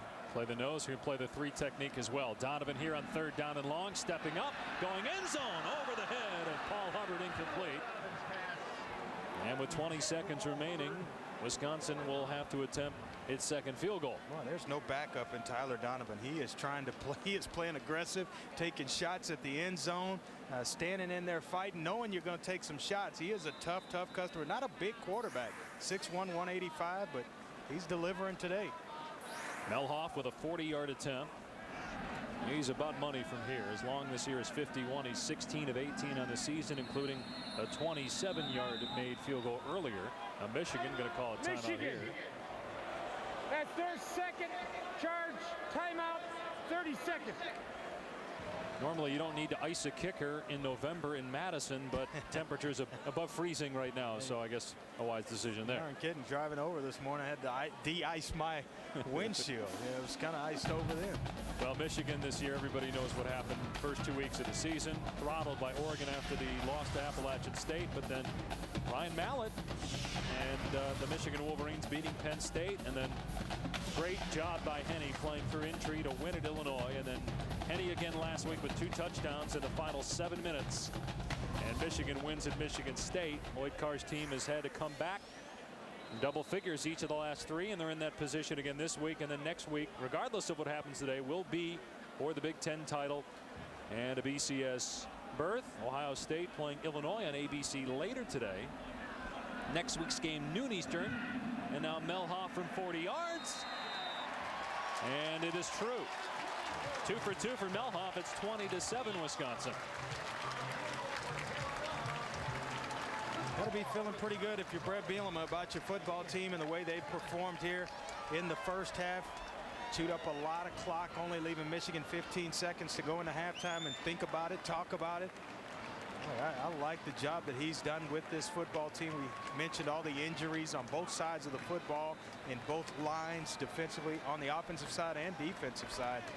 they performed well this afternoon. I mentioned that at 3:30 today, Ohio State, Illinois on ABC. Tonight on ABC at 8 Eastern, Kansas, one of 3 unbeatens in college football, taking on Oklahoma State in Stillwater. Others will see Boston College in Maryland, USC Cal. Saturday Night Football presented by Southwest Airlines at ABC. Pete Carroll at USC has never lost in November, and they got to go to Berkeley tonight to play Cal. What do you think about Kansas? Is that where they stumble, Stillwater? I think they're for real, but they are going to have a game on their hands going into Stillwater against Oklahoma State, a team that can certainly put up some numbers and show you some things on the offensive side of the football. But I have been very impressed with Kansas. Another injured Michigan player earlier in the contest. Anton Campbell got hurt. And Chad Henne came out, started the game, played a couple of the series, and then replaced by Ryan Mallett. Mike Hart is dressed, but has not played. Neither is Wisconsin tailback P.J. Hill, but right now they don't need Hill. The way the running backs are looking, and their quarterback as well.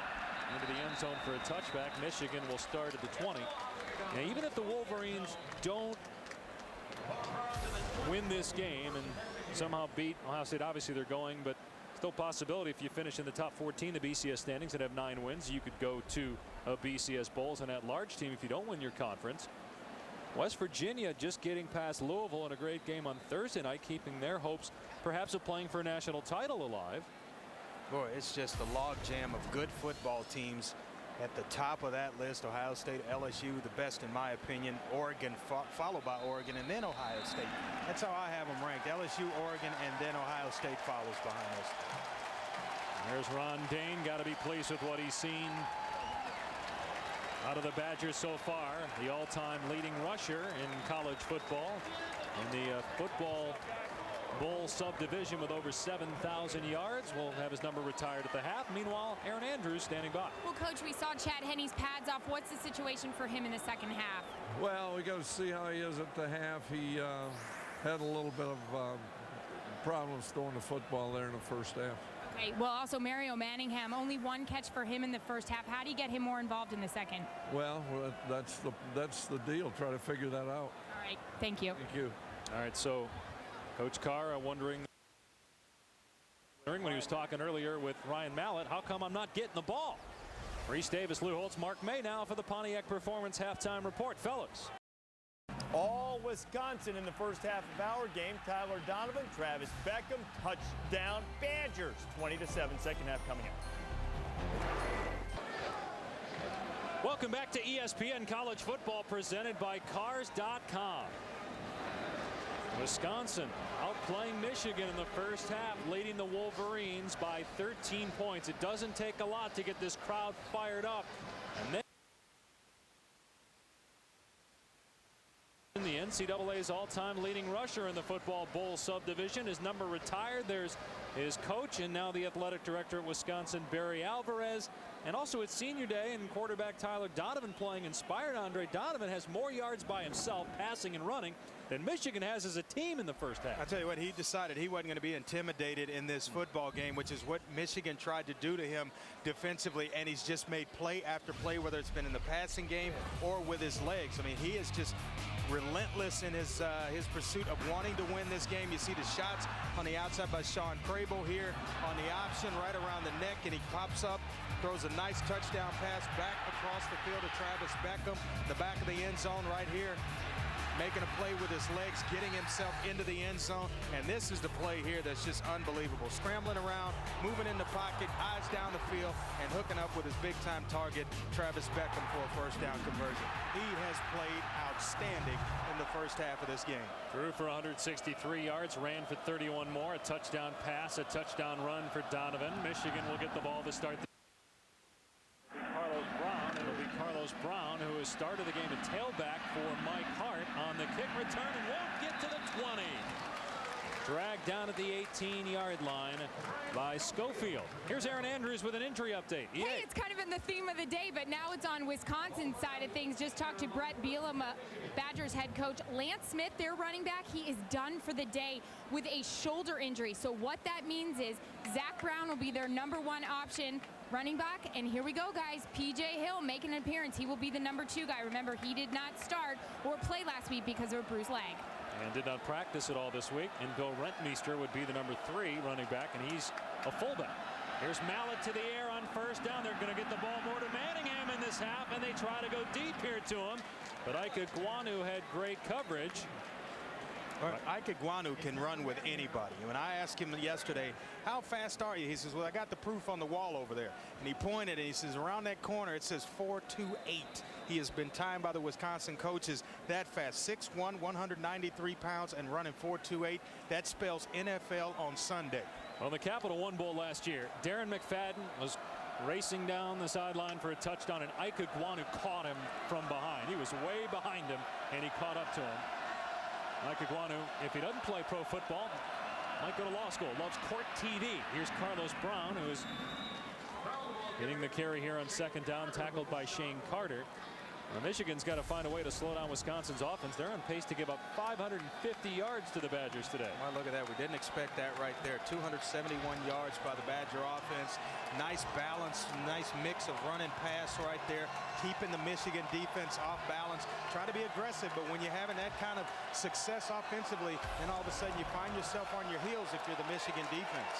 How about 7 tackles for a loss for Wisconsin's defense?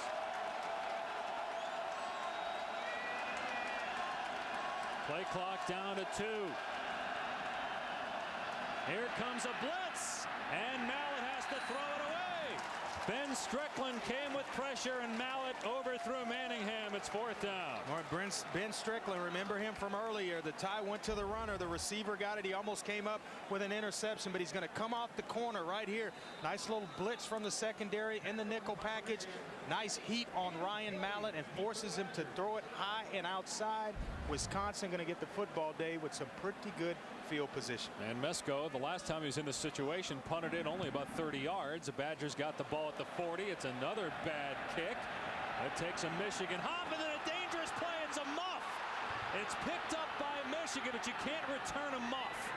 And he's going to be down back at the 38-yard line. It was muffed, definitely touched by a Badger, and then picked up by Stevie Brown, but it will be spotted at the 38-yard line, 1st and 10 for Michigan. Look at Gilreath. David Gilreath trying to explain to Brett Bielema that this ball was touched. He's waving it off, and it looks as though he's thinking it hit number 29, Niles Brinkley, in the back, and then all of a sudden it's pick it up and off to the races. But we'll get another look at it here. Stevie Brown with a heads-up play. It does kind of hit off the back. And then was recovered by the kicking team. It does ping off the back of Niles Brinkley. David Gilreath tries to recover it, unable to do so, and off to the races goes Stevie Brown. So a good heads-up play by Gilreath after he saw that to try to go get the ball. Yeah. But it is Michigan football, 1st down at the 38. This is under review, but you could tell from that replay that it definitely hit a Badger.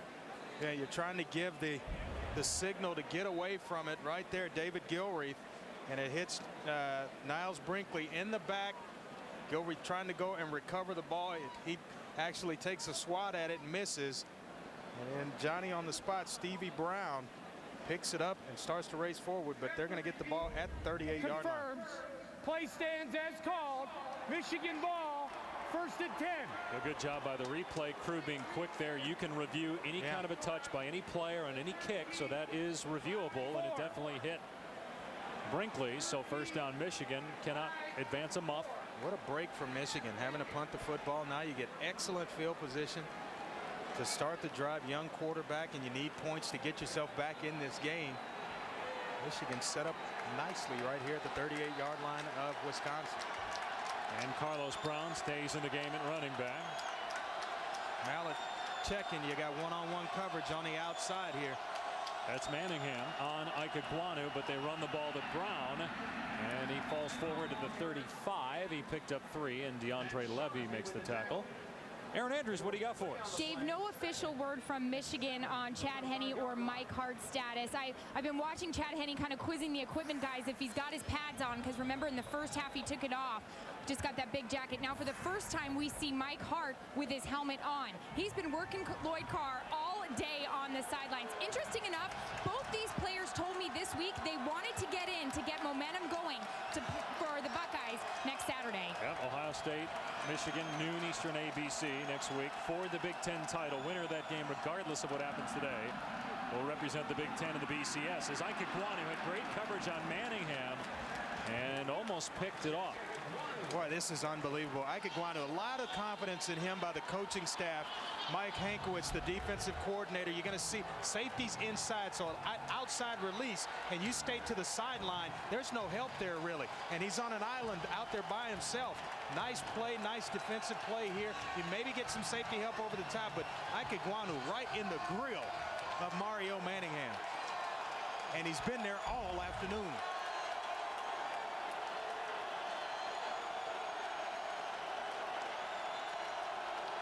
Play clock at 1.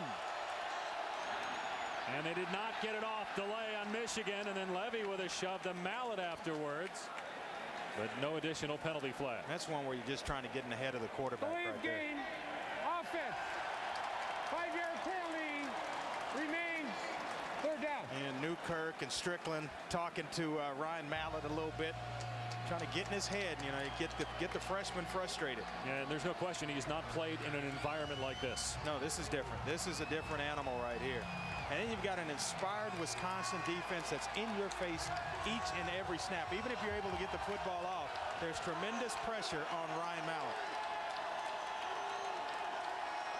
Ike Ekwonu running over to Manningham to cover him. Top of your screen. With Strickland over the top. Yeah, they're bracketing him on that far side here on 3rd down and 12. Mallet, and it's batted away. Nick Hayden got his paw on it and knocked it down. It'll be 4th down. Boy, you talk about playing some inspired football. Nick Hayden, the guy that everyone in Heartland, Wisconsin thought was going to go to Michigan, changed his mind. He's been at Wisconsin, and they're having the game of his career this afternoon against the university that everyone thought he would play his college football. So that turnover doesn't hurt Wisconsin. In fact, Michigan actually loses 2 yards on that possession. Now Mesko to punt it away. See if the Badgers do a better job on the return here, although really you can't blame number 29 for Wisconsin, Niles Brinkley. He didn't see it, and the ball just hit him in the back. B.J. Hill on the bike. Will he be on the field when Wisconsin takes over at its 20-yard line, leading by 13? When we come back to Madison. B.J. Hill on the field for the first time today with the injury to Lance Smith, who's done for the day. Hill, who did not play against Ohio State because of a bruised leg and has not played yet today, is out there with a 1st down for the Badgers and a 13-point lead. And Hill, who led the Big Ten in rushing last season, gets the touch and picks up about 8 to the 28-yard line. Hill and a long line of running backs that have had a lot of success in the last 15 years at Wisconsin, and here's one of them with Aaron Andrews. And Ron Dane just giving a hand to P.J. Hill. Of course, you were honored at halftime today. Your number, your name up there, retired. What did that moment mean to you? It was great. You know, I can't really explain, you know, how I felt, but it was amazing. Barry Alvarez says you still remain the face of this Badgers program. Give us your favorite run here at Camp Randall.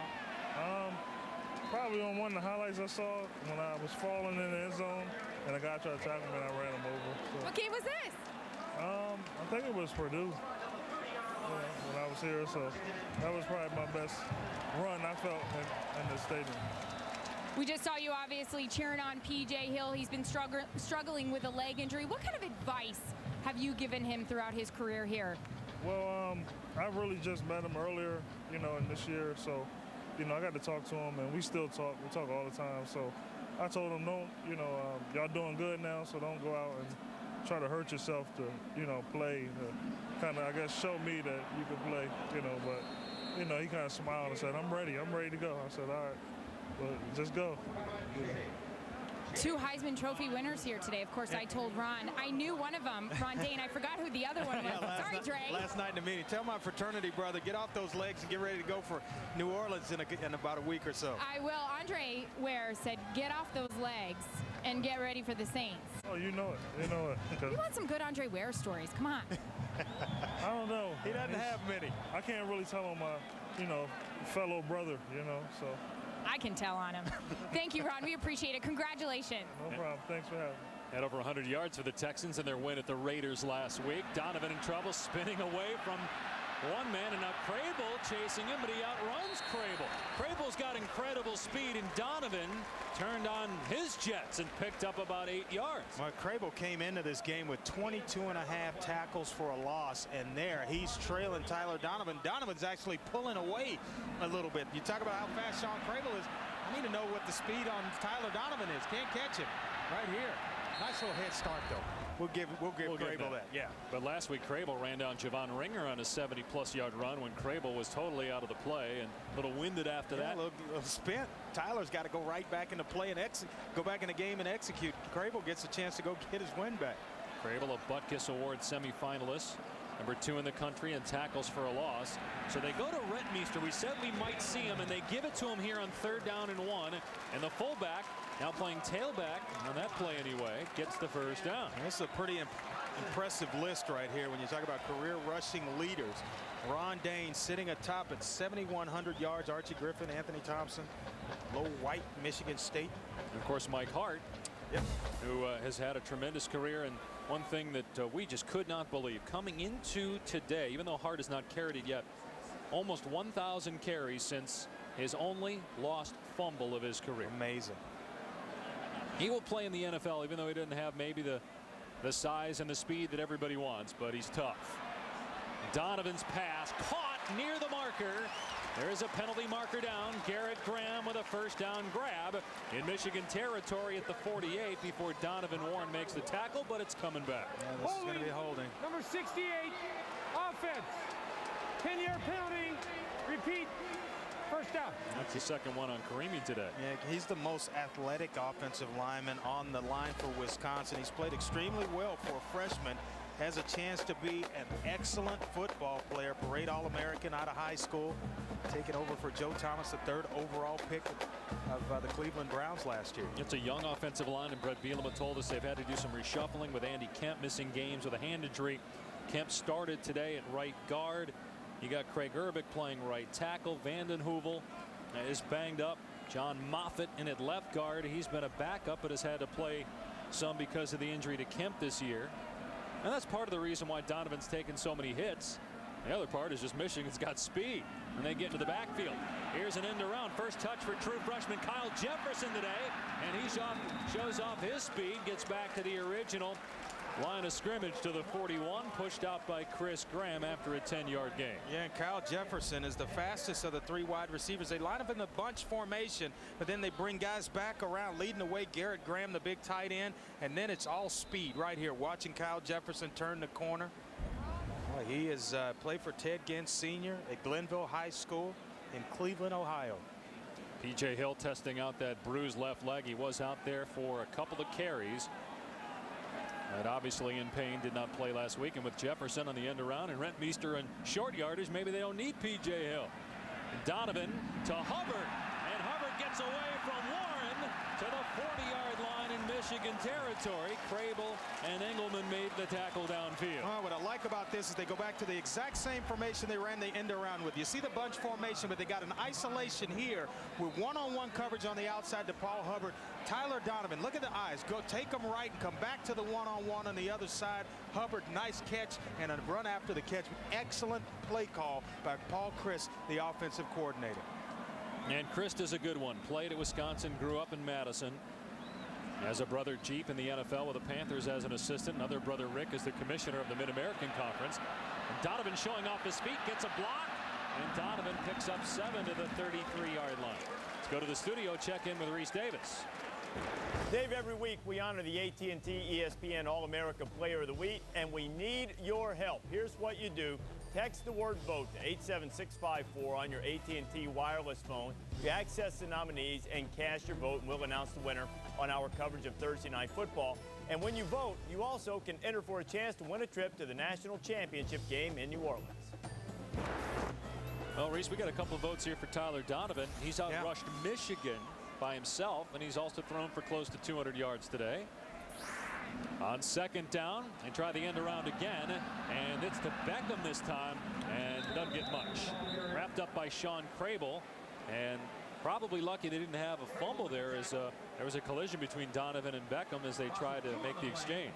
Adam Patterson, I'm sorry, young player out of Columbia, South Carolina, disrupted the timing of that low end around to Travis Beckham, but they try to find ways to get him the football. We talk about how good he is in the passing game and how well he executes, but get the ball in your playmaker's hands. That's why it's been kind of a head scratcher why Manningham hadn't touched the football as much as he has in this game. That's the first tackle for a loss today for Michigan. 3rd down and 5. Delayed blitz. It's picked up, and Donovan has Hubbard. First down catch at the 18-yard line. Hubbard has almost as many catches today as he had the entire season coming in. 5 grabs today, 6 the entire year entering this game. Well, Donovan showed you the wheels, that he can run with the football. Now he's going to show you the arm strength. This is a corner route from the wide side hash all the way back across the field to Paul Hubbard, and then he does it with nice timing to keep the receiver in bounds. He is operating at a very high level at the quarterback position, Dave. And you know he's happy to have Hubbard back. Missed 5.5 games with a knee injury, and again 5 grabs today, now 11 on the year. Well, you got a nice post route right there if you want it. Instead of running play. And inside the 20-yard line is Brown, tackled by Engelman. Gain of 4 on the play for Zach Brown. Yeah, Michigan selling out, a lot of bodies around in the box, creating some one-on-one coverage, and all Paul Hubbard has done is made him pay for playing one-on-one or man-to-man in the secondary. He's beaten both cornerbacks on each side. Morgan Trent, Donovan Warren, both guys have kind of taken their medicine. The thing that's got to be surprising to most people watching this game, if not everybody, as you see the numbers for Hubbard today, Wisconsin's just more physical than Michigan today. And faster. Michigan plays Ohio State for the Big Ten title next week. 12th play of the drive. Beckham with the first down grab inside the 10. Morgan Trent makes the stop at the 8-yard line, but it's a 1st and goal. A nice little roll. You start moving the quarterback away from the pressure. You know it's coming. They want to bring some pressure. You'll see Tyler Donovan right there. Now eyes down the field. As soon as it opens up to you, give your big-time player the ball. He shows the numbers to you right here on the move. Just give it to him right there. As he turns and comes out of the break, don't waste any time looking behind him, trying to hit anything in the end zone, taking chances. And that's another thing about Tyler Donovan you like. He has been precise with the football, taking care of the ball. P.J. Hill, you just saw, re-enter the game here. First down and goal at the 7-yard line. And Donovan scored on this play earlier. And he gets ankle tackled at the 3 by Donovan Warren. Otherwise, he would have been in again. Well, he is playing tough. Tough right there. That was designed for him to run the football. He wasn't even thinking about raising up to throw it. It's show it, get the defense flowing one way, and then pull it out and run it the other. Just gets brought down by Donovan Warren. 14th play of the drive coming up. 2nd down and goal at the 3-yard line. This to make it a 20-point game if they can get a touchdown here.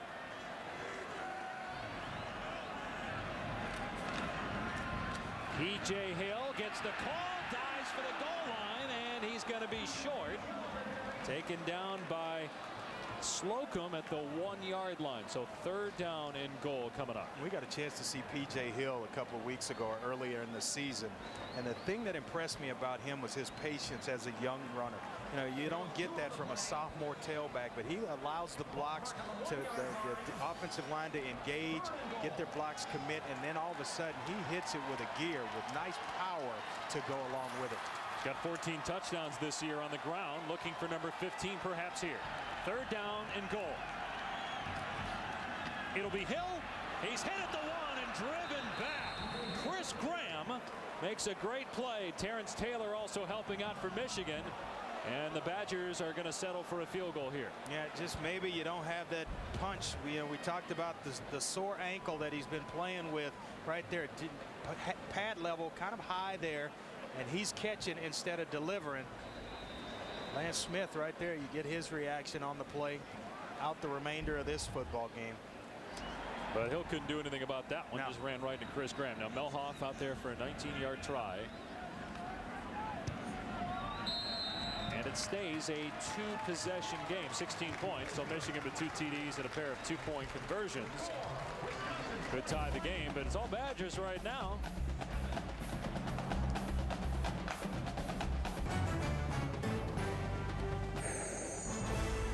ESPN's College Football, brought to you by Chrysler. The way our vehicles come together is what sets us apart. Chrysler, engineered beautifully. And Taco Bell, think outside the bun. Well, Bucky has to settle for 3, but Michigan's got to find a way to do something on offense. Wisconsin has possessed the ball for 10.5 more minutes than Michigan, and the Badgers came into this game second in the country in time of possession. That last drive, 8 minutes 11 seconds, and they ran 16 plays before settling for the Melha field goal. Well, and they can frustrate you because when they get it going on the ground and you're chewing up clock and you can't get the football, if you're a team like Michigan, that gets frustrating, and you wind up playing from behind the 8 ball most of the game. Melhoff with a handful of touchbacks already today, and another one here as Brown will take a knee.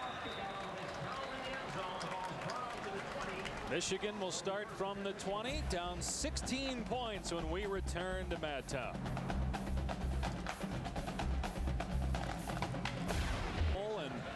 Great rivalries in NASCAR, and this is one of the great rivalries in the Big Ten. Michigan and Wisconsin. Badgers beat the Wolverines in Madison 2 years ago, and then Michigan beat Wisconsin. The only loss for the Badgers last year, as that pass incomplete. And let's check in with Reese Davis. All right, guys, Texas A&M and Missouri. The Big 12 leader in all-purpose yards is Jeremy Macklin. And watch the youngster take the pass from Chase Daniel. Oh, that's not much of an effort from the Ags on the sideline there. Macklin's going to run it to the house. And under 2 minutes to go in the first half, they got a little exclamation point touchdown. It's 24-9. And we saw a great catch by Chase Kaufman, the Missouri tight end, earlier. Good big tight ends in college football this year. Here's Brandon Miner on the cutback. Levy tracks him down, and then Casillas drives him to the chalk marks at the 29-yard line. Gain of 9 on the play. Yeah, you asked Mike DeBoer the difference between Brandon Miner and Carlos Brown. Not really a lot. Both have great speed. Miner a little bit bigger than Carlos Brown, but basically the same type of back. Both sophomores. A lot of time to play here at Michigan. Miner had 157 yards on 21 carries against Minnesota when he played for Hart, who was banged up. Both Miner and Carlos Brown have had their share of injuries this year. Yeah. Miner second on the team behind Mike Hart, who's at 11.88 coming into today, but has not taken a snap. Manningham picks up the first down. There's a way to get it in his hands.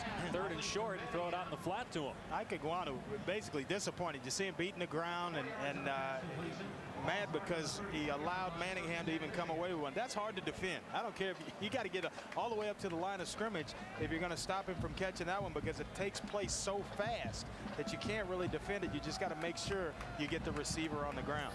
Manningham had 1 touch in the first half. It went for a touchdown. Mallett came in on the 3rd drive of the game, replacing Chad Henne. That was the first down for Michigan in the 3rd quarter. Mallett with time, but way over the head of Manningham, who was open. Time now for our John Hancock game track, with Wisconsin leading by 16 points. Tyler Donovan, the story in the first half. Over 200 yards passing, the touchdown there to Beckham. He also had a rushing touchdown. Just sliding inside the cone there. 49 yards rushing and a touchdown, over 200 yards passing. It's been a nice senior day for Tyler Donovan. His final game in his only year as the starting quarterback, replacing John Stocco. Nice play by Aaron Henry, wrapping up Arrington out in the flat. Some good corners at Wisconsin. Everybody knows about Ike Iguanu, but Henry, a true freshman, getting a chance to start for the first time in his career today. Yeah, he's a fast player. Was a qualifier in the long jump, triple jump, and 4x100 meter relay when he was in high school. Played most of the game against Ohio State last week.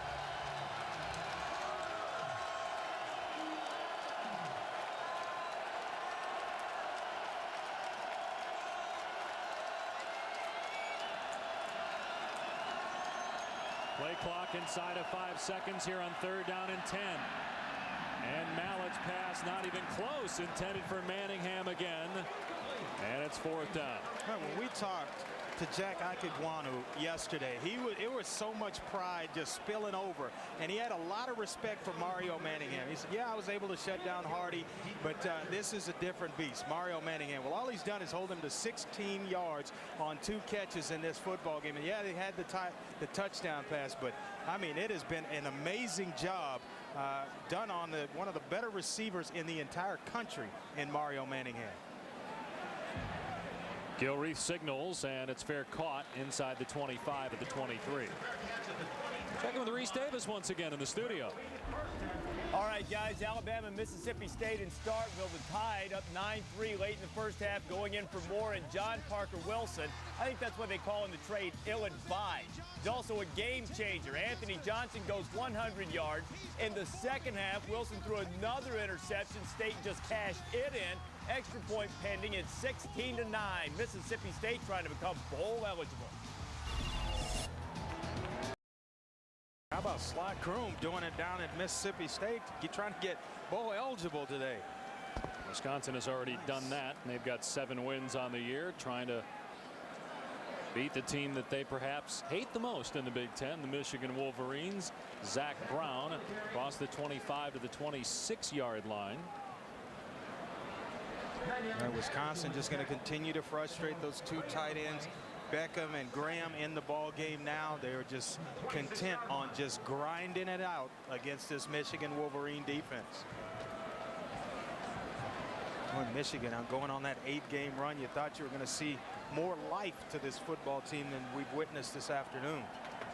And again, they've got Ohio State next week. That will be for the Big Ten title, regardless of what happens today. In a spot automatic bid in the BCS. First down to the 36-yard line as Hubbard makes the catch. Morgan Trent on the tackle. And you mentioned the fact that we haven't seen a lot of life out of Michigan, and based on what happened earlier in the year. And they've been able to fight through a lot of injuries, though, and they've been down in games. Sooner or later, though, you figured it had to catch up with them. Well, a bit, you start right? to miss that senior leadership in Mike Hart and Chad Henne. They've gutted it out last week, came in, and they both had outstanding performances. But when you can't go, you start missing that, and all of a sudden, the chemistry of this football team's thrown off just a little bit right now. Running play, Brown breaks a couple tackles. Great pickup on first down, picks up 7 on the play. Stevie Brown makes the tackle. Well, it's battle royale time, and we're getting close to the end of the season, and things are starting to shape up for the Heisman Trophy. Matt Ryan was the leading candidate going into last week, but now everybody's talking about Dennis Dixon being the leader. Yeah, it's getting down to crunch time, and we're going to go today, Final Four. We're going to get down to the Final Four today. Deshaun Jackson right there. He's the guy that falls off the island, leaving us with Darren McFadden. A nice performance last week. Dennis Dixon, maybe the front runner, Matt Ryan, and Glenn Dorsey, the big defensive lineman out of LSU. Of course, the last defensive player to win it was Michigan's Charles Woodson in '97 as Zach Brown gets the first down. Of course, Wooden was used on special teams as well, and occasionally on offense for Michigan back in '97. Woodson certainly having a breakout season, or re-emerging at the corner position for Green Bay as they're doing it in these parts of the country. Brett Favre having an outstanding season, and Woodson really performing well defensively for the Packers. Of course, Green Bay has got to deal with Adrian Peterson, who set the NFL single-game rushing record last week. That's a tall chore. Yep, Packers and Vikings tomorrow. So first down. Wisconsin controlling the clock and just gashing Michigan. They're getting 5-6 yards a pop. Brown into Michigan territory to the 49-yard line. Jamar Adams greets him there. Well, this is a very balanced attack that came into the game averaging 186 on the ground, 218 through the air, this Wisconsin offense. And that's what happens when you get a lead and you're able to run the football. And this is behind a reshuffled offensive line as well. Some guys moving around up front with some injuries, and they're still able to take care of business in the trenches.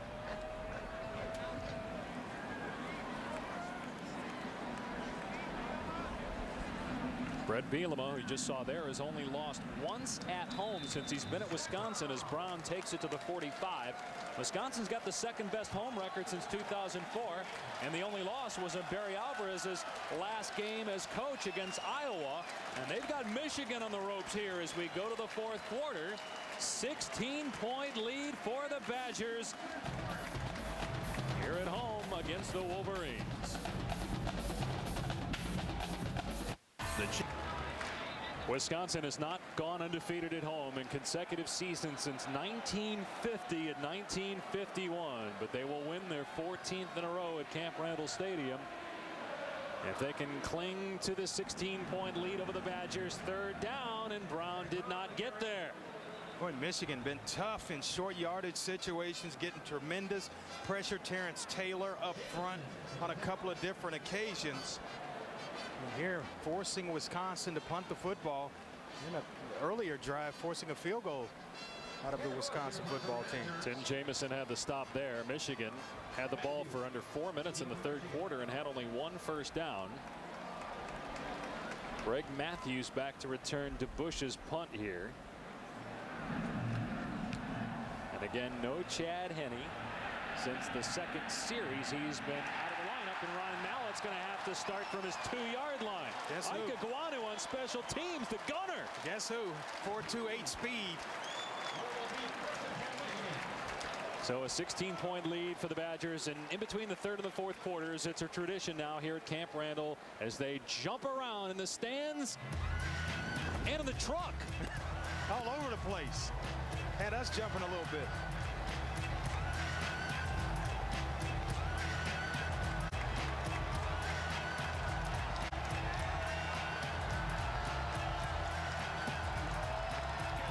That's good stuff. What'd you think of the hand wave there? That work for you? I like it. Running play for Michigan. Not much. Minor taken down by Shaughnessy.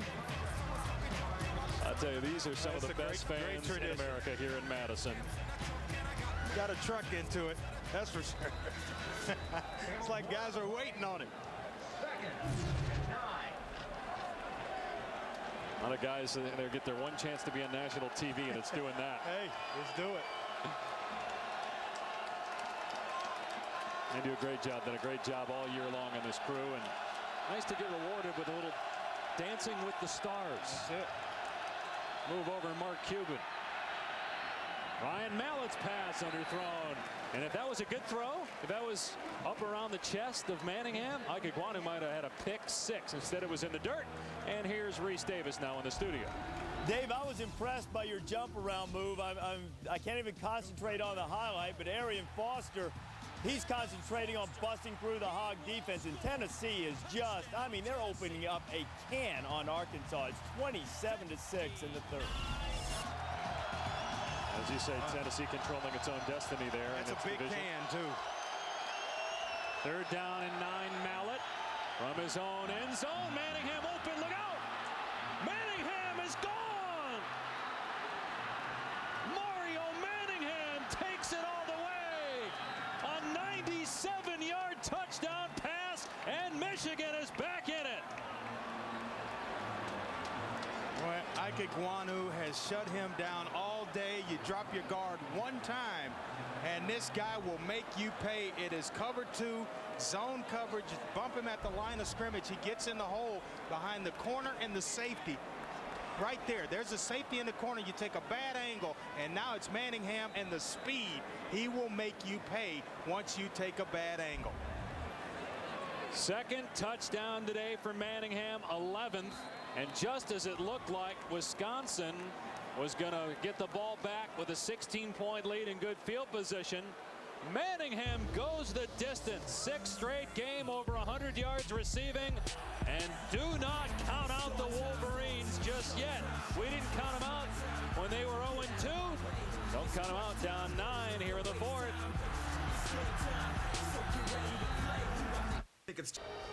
This telecast available on ESPN HD, presented by Pioneer Kuro HD TV. 97-yard pass play. Mallett to Manningham, who did most of the work. You surprised, Andre? Michigan didn't go for 2 there? Well, no, not really. There's still a lot of time left in this ball game. Don't go chasing them yet to put yourself further in a hole. Go ahead and just allow the game to take its natural course. Here's Gilreath on the kick return for Wisconsin. And he's up to the 30-yard line. Well, Manningham showed that he was a little frustrated after this play. And the pass was in the dirt.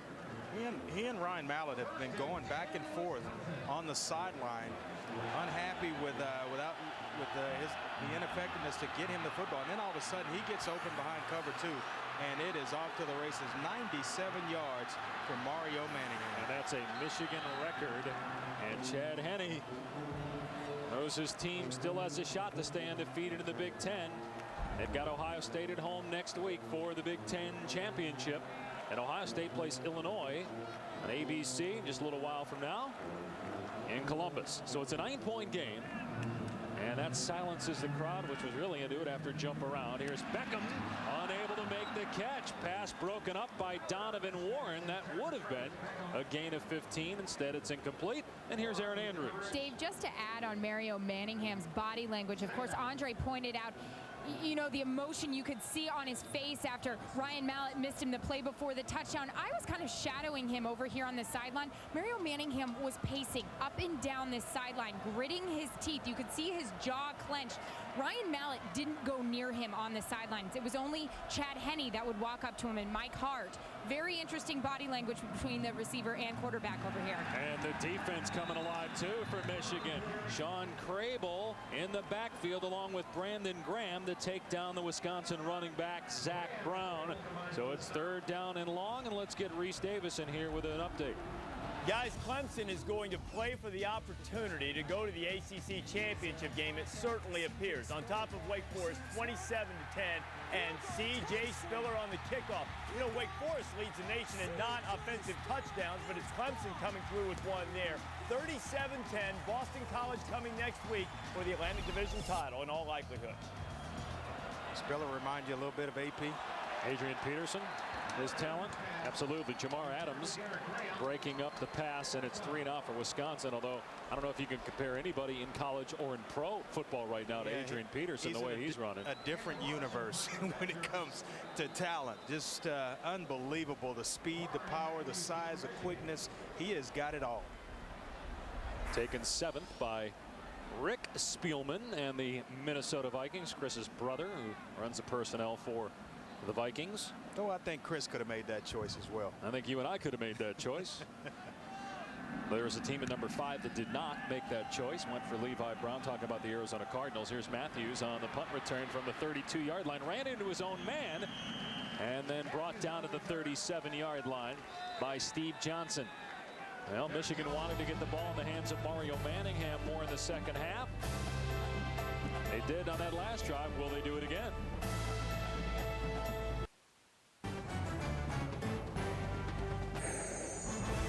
ESPN's college football is presented by Cars.com. Find the right car for you. Cars.com. And in part by Clean Exchange, the only electric shaver with a disposable head. Clean Exchange, new from Remington. Andre and Dave, if you think it's a scene here at Camp Randall, you should check out the Kohl Center, the Grateful Red. Of course, that's where the Badgers basketball team plays. Brian Butch and company, Michael Flowers, they're ready to get it on in the Big Ten this year. Guys, don't forget, Badgers basketball taking on Duke in the ACC Big Ten Challenge, Dave. Yeah, at Cameron indoors, Mallett goes deep, overthrown, and it is intercepted at the 24 by Shane Carter. That's his second one of the day. Well, I don't know what the youngster Ryan Mallett was thinking on that throw. Just basically served it up in center field.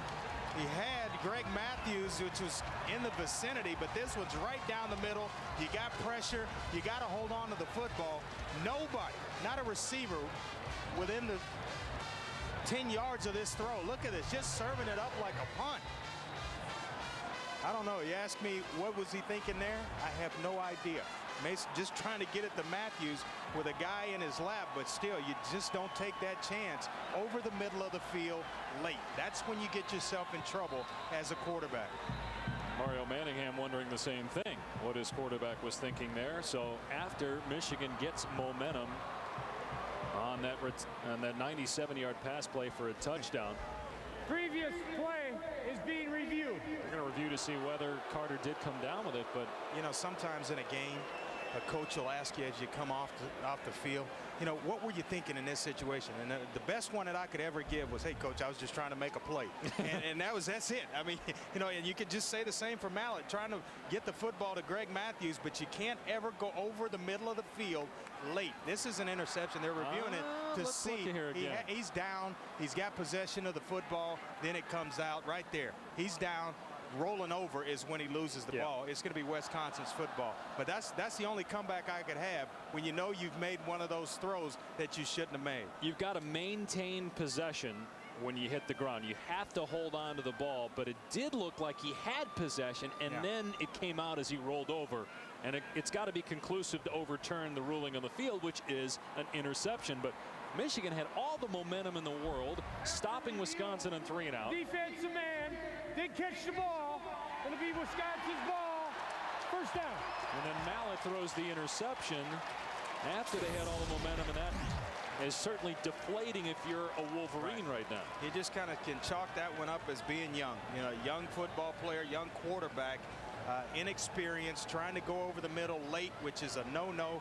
With pressure in your face, you can't really step into the throat. You're basically serving up an interception for the defense. Well, Wisconsin has dominated time of possession today, but they went 3 and out in their last series. Michigan hoping for the same here on defense. First down at the Wisconsin 24. They'll keep it on the ground.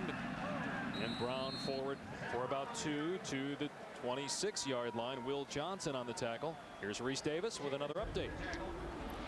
All right, guys, checking in once again on Texas A&M and Missouri, and Jaworski Lane, who's been a forgotten man for A&M, ties the career rushing touchdown record. That's the 44th of his career. And A&M hanging around in Columbia, 24-16. It's early in the third quarter. And who woke up Nebraska? 38-10, the Callahans on top of K-State. Joe Gantz, 238 passing yards for the Cornhuskers today. Sam Keller out with a shoulder injury. Brown, big hole, and he's got the first down, squirting through a hole in the secondary as well to the 38-yard line. He got 12 on that play. Zach Brown just steady for this Wisconsin football team. His patience, and just a freshman running between the tackles. And you see him put both hands on the football when he's in traffic. Nice push on the offensive line. See both hands on the ball. Now go ahead and start running. Get in another crowded area. Cover it up again. Nice executed play and a nice run by Zach Brown. P.J. Hill got a couple of carries earlier in the half, but went back to the bench playing with a bruised leg. Brown gets the call again, and he gets submarined by Azay at the 41-yard line. Gain of only 3 that time. Wisconsin trying to milk the clock here in the fourth, leading by 9. Yeah, those 3-4 yard carries late in the game, and you start to feel the sense of urgency defensively of having to stop the offense and get the football back for your offense. That gets frustrating. I mean, there's nothing you can do about it, and they're just churning clock and just basically winding this game down. Michigan averages almost 3 takeaways per game. They've got 1 today, and it was on that muffed punt, which they couldn't capitalize on earlier in the half. On second down, Brown, good open field tackle by strong safety Jamar Adams. It'll be 3rd down and long. Yeah, watch him come up in the open field, number 22. He's going to come in from the right side of your screen right out here as he meets Zach Brown. You'll see him just fly up nice. Now it's just one-on-one right there in the hole. You've got to make sure you make the tackle. Everybody else is engaged in blocks. If he gets by you, if you're Jamar Adams, he's off and racing down the field for another first down. Now you're going to have him in 3rd down and long. And the Wolverine fans, which looked depressed earlier in the game, now with a reason to cheer. Long way from this game being done. Where's Travis Beckham been? He hasn't touched it in a while. Donovan looking for Beckham, and Beckham can't make the catch. Incomplete, and Michigan will get the ball back. Jamar Adams rather on the coverage of Beckham on the sideline. Adams showing up all over the screen right now, and they wanted, you called on him. He must have heard you. Beckham trying to deliver on a first down reception, basically opportunity here, and still a lot of time in this football game. 4th straight game in which Michigan has been down by double figures and Came back to win the other 3. Can they do it here? Down 9. Good punt by DeBush. And inside the 15-yard line, nowhere to go for Donovan Warren. Ben Strickland, one of the captains on this Badger team, makes the play on special teams. It's up to Ryan Mallett, Michigan quarterback, replacing Chad Henne, who started the game, played a couple of series, threw an interception, and then was pulled because of that shoulder. Mike Hart has not played today because of an ankle injury, and Mallett threw a pick last time out. Going to work here and has to take off. He was across the line and slides to the 20, and now flags come in. Got hit late. He was down, and then DeAndre Levy hit him after Mallett clearly slid and was down. Personal foul, number 11, defense, made helmet contact. That's a 15-yard penalty into the run, automatic first down. Now that gets Michigan out of the hole and gives them some nice breathing room to start this drive. But you see Mallett here well across the line of scrimmage, and he's trying to slide to get himself down. And when you make the helmet to helmet right there, that'll draw the flag. Man, that's... It was late, too. Yeah, it was a little late. So either way, it was a penalty, and that gives Michigan the ball on its 34-yard line. Going shotgun here, down 9 points. Mallett to Manningham, and Mike Iguanu almost picked it off. He had a better chance at catching it than Manningham did. To the studio we go. Here's Reese Davis. North Carolina and North Carolina State, the Wolfpack appeared early in the game and had this thing almost put away, but they threw a pick 6, and then Daniel Evans throws another one. Kendrick Burney going the other way, and the Tar Heels take the lead on North Carolina State, 27-24. Still plenty of time to go in the fourth. Rich Davis. Obviously a terrific rivalry in football and basketball. North Carolina State. The Tar Heels basketball team ranked number 1 preseason. Mallett with play action, and he's got Matthews. A diving attempt. It's ruled incomplete at the 47-yard line.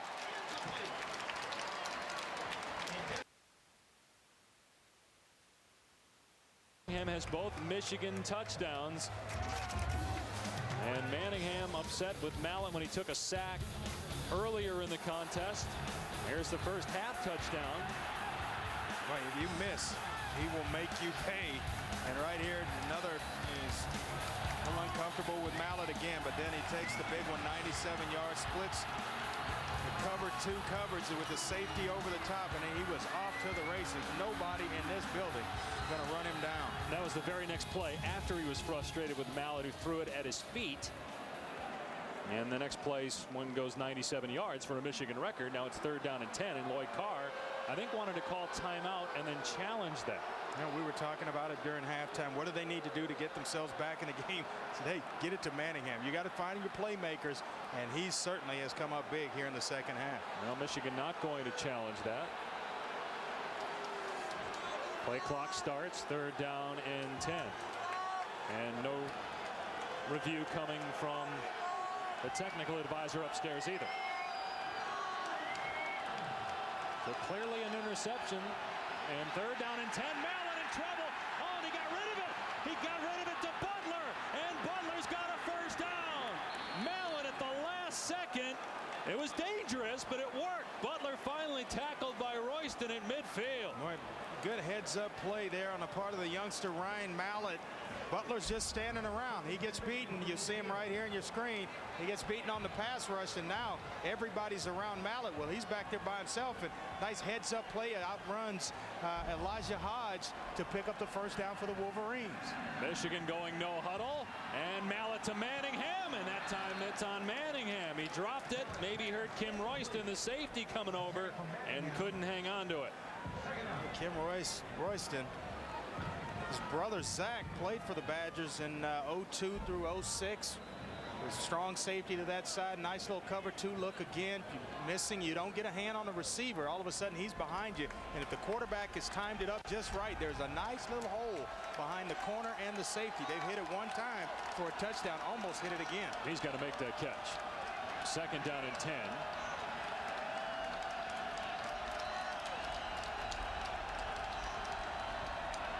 4-man rush. pressure, trying to create a throwing lane. Flag down in the secondary. Arrington, the intended receiver. It's incomplete. And again, a penalty marker down at the 35-yard line in Wisconsin territory. I think this one's going to be holding in the secondary, and Michigan going to have a first down here. Number 6, defense. That's a 10-yard penalty. Previous spot with an automatic first down. Yeah, Jack Ikegwanu maybe getting a little fatigued here. You see him try to take a shot at Manningham, but you got to let him go. Still holding on right there, and you see him again with a hole. Henne right here. Heads up, senior quarterback, a lot of experience. He knows what holding is in the secondary. So one of the first mistakes made by Ikegwanu in this half. First down for Michigan. Arrington cannot make the catch. He got leveled by Henry as the ball got there, and it's incomplete. Let's go down to the field and bring Aaron in. Despite the fact Chad Henne is not in the game, he hasn't stopped working on the sidelines. Every time there is a minute he can get Ryan Mallett's attention, he is in his ear or giving him signals. Andre, he's really trying to calm down this young quarterback who seemed very frazzled at times today. Yeah, everything flying around him, and you got that senior leadership that we talked about at the top, trying to settle a young player down. Mallett going to hand it off here in second down and 10. Good call, Brandon Minor. And he's got the first down to the 28-yard line. Finally brought down by Kim Royston. First down Michigan. Remember, regardless of the outcome today, Michigan, if it beats Ohio State next week, wins the Big Ten and represents the conference as the automatic bid of the BCS. Well, you see Henne still continuing to work there. And you know, there's nothing like a guy that's been through what you're trying to go through to gain some experience from him, and he's been successful. Mallett going to the end zone, overthrown. Ikegwanu had excellent coverage on Manningham. Our John Hancock game track, Wisconsin leading by 9. Tyler Donovan outstanding in the first half, but Mario Manningham has been the Michigan story. Both Wolverine touchdowns, including that Michigan record. 97 yards for the touchdown, and then it was Ryan Mallett throwing one, serving up an interception right in the middle of the field. Second of the day for Carter. Yeah, his second interception of the day. Mallett 9 of 26, and he's going for Arrington. Not catch up to it. Shane Carter on the coverage. That was a pretty good throw by Mallett. I thought it was an excellent throw. I thought Arrington mistimed his jump. Jumped a little too soon, and all of a sudden he was coming down as the ball was arriving. If he times that baby just right, it's he's dancing in the end zone for 6 points. But Michigan here, big third down. Casey Lapata, the Michigan field goal kicker, the last 5 games, replaced the ineffective Jason Gingell. His longest field goal is 42 yards. This would be about a 45-yarder. Wisconsin's been bringing a lot of pressure. Looks like they're going to play zone here. Third down and 10. Mallett going for Arrington in the end zone. He lays out, and it's a Michigan touchdown. What a catch by Arrington on Aaron Henry, and the Wolverines within 3. He didn't mistime that one. He actually timed it just perfectly in the corner of the end zone. The young quarterback Ryan Mallett recognizes coverage. He has a receiver on the inside holding the safety so he could throw the lob shot to the outside to Adrian Arrington. And boy, did he throw a nice football. Ryan Mallett has been up and down throughout the game and up and down throughout the season, as you would expect out of a true freshman. He was money on that throw. The PAT is good. And now Michigan is within a deuce. Adrian Arrington's 6th touchdown catch of the season. Well, you see that's going to hold the safety, and you get a nice outside release here. You're eyeing this guy. If you're the quarterback, if he baits and stops just a little bit, I'm going to set one up. You see the effect on the inside route on the safety, which there's no help over the top. It's basically one-on-one coverage on the outside to Adrian Arrington, and a nice thrown football by the youngster Ryan Mallett. Well, he's got a nice cheerleader on the sideline as well, the senior quarterback Chad Henne. Trying to root the youngster on to victory. Bring him back, young fella. Mallett only has 10 completions, but they've gone for 227 yards. 3 of them have been touchdowns. And Michigan was down 16 earlier in the half. Now back within 2, and a couple of those holds by the Michigan defense deep in their own territory proving to be big for Lloyd Carr as the Wolverines look to stay undefeated in the Big Ten, with Ohio State coming to Ann Arbor a week from today. Boy, 2 nice receivers on the outside, Arrington and Manningham. Well, we've got some nice components in there. You throw in Carlos Butler at the tight end position, who had a big play in that drive. Michigan right back in this ball game. Here's Gilreath at the 5-yard line after that 10-play, 1-minute-41-second drive, and Gilreath brought down at the 26-yard line. We mentioned next week, noon Eastern on ABC, Ohio State, Michigan. Ohio State in action a little bit later today on ABC, taking on Illinois. Other regional coverage includes Florida State and Virginia Tech, Texas Tech, Arizona State, UCLA. College football presented by Best Buy on ABC. And one of the best backs in the country will be on display. Rashard Mendenhall doesn't get a lot of credit, but he leads the Big Ten in rushing and in yards per carry. Yeah, look at the yards per carry, 6.8. Every time you turn around and hand it off, that's what you get on the average from him. He is a phenomenal talent. Now Wisconsin, with the crowd almost silent, lost momentum and is only up 2. Donovan going for Hubbard. Great adjustment, and he pulls it in for a Wisconsin first down at the Michigan 44. Boy, I like the approach of Paul Chryst, the offensive coordinator. He didn't shut it down, didn't get inside the box, trying to run the football and run the clock out, put a lot of pressure on your defense. You stay aggressive on offense. They've completed this pass a number of times in this ball game, and right there, Hubbard right in stride, 6'4", all 213 pounds of him, and you'll see it here. Nice inside release, then back to the corner, and he's just kind of shielding off the defender there with an arm. Nice throw by Donovan there. 29-yard pass play.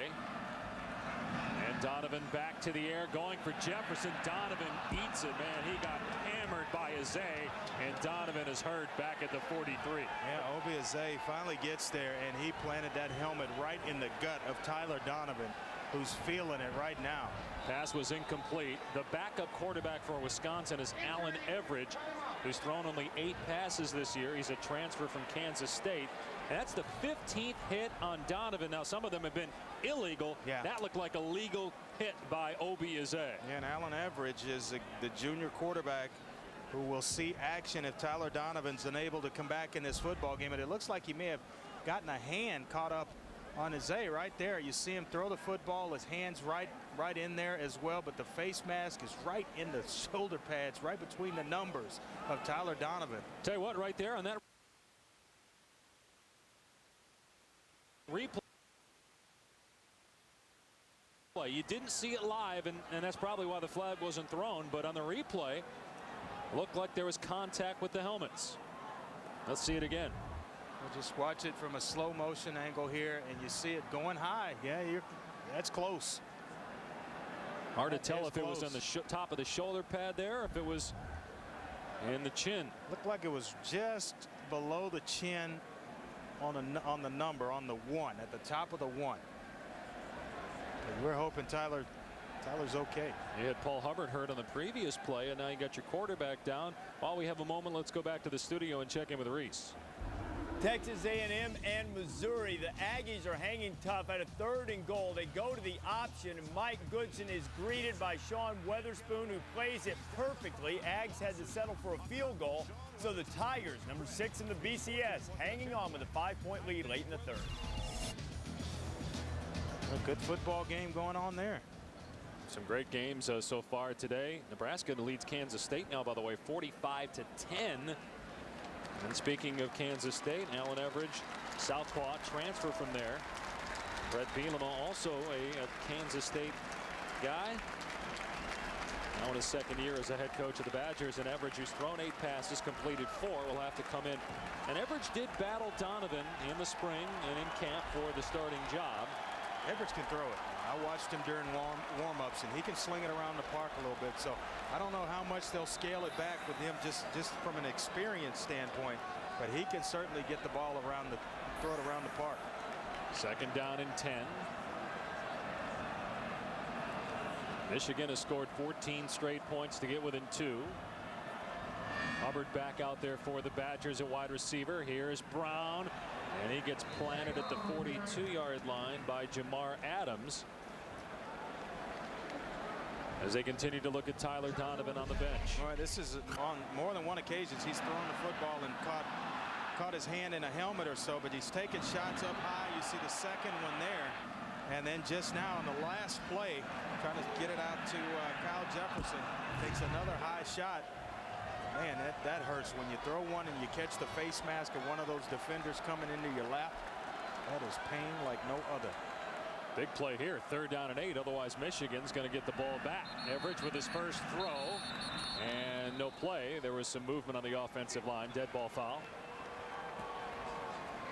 Prior to the snap, false start, number 74, offense.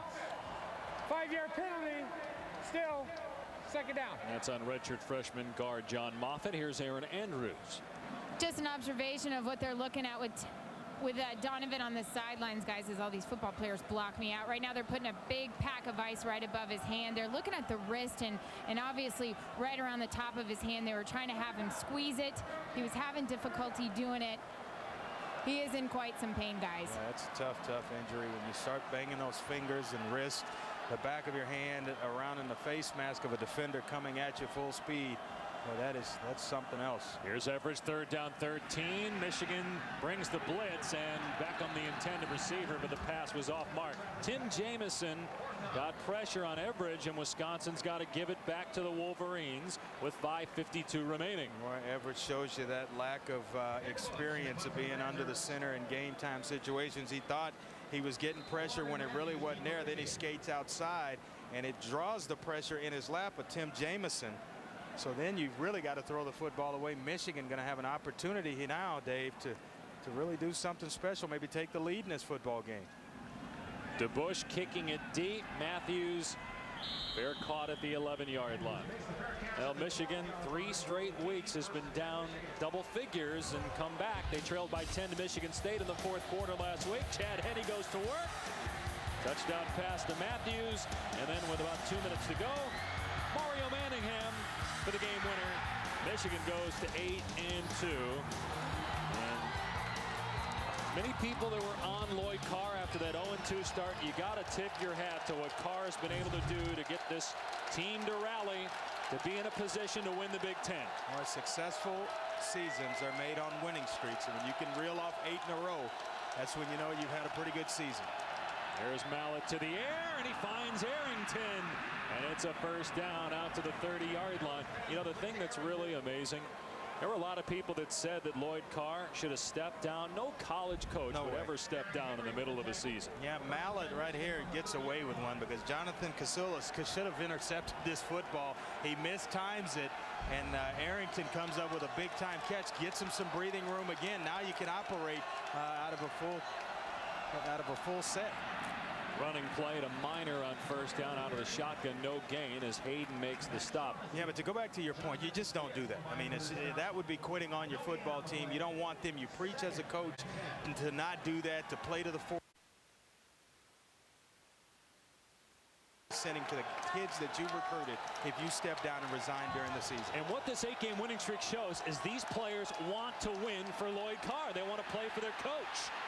Penalty flags down. Mallett in trouble, and he got rid of the ball. It's ruled that he was down. He's down back at the 11, sacked by Shaughnessy, but again, penalty flags are down. Well, there's a clock that goes off that ball should get out of your hands. The quarterback was ruled forward progress at this spot. And then you're trying to do too much, and you start spinning around back there. You better plant your feet and get that football out of bounds. You know you're going to take a shot because you've held it a little bit too long.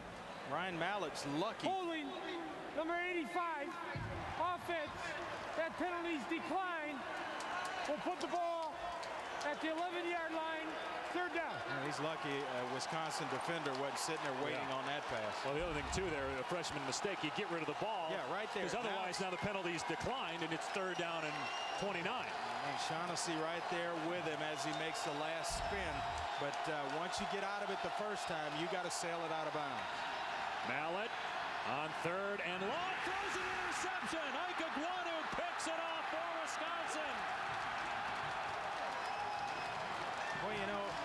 receiver sometimes can talk you into throwing a pick, because Manningham has been working on the head of Mallett this entire game since he entered the game. Now he's glued to Manningham. He made one big play to him, the 97-yard touchdown pass. His eyes are glued there. He never took them off him. He was going to force that football to Manningham no matter what. And Jack Ikegwonu right there to make him pay. First interception for Ikegwonu on the season. He had 5 in his first 2 years with Wisconsin. First team All Big Ten a year ago.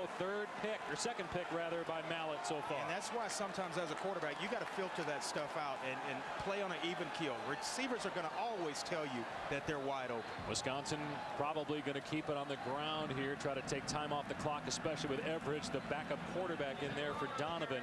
Zach Brown picks up 2, and now Michigan will call its first timeout.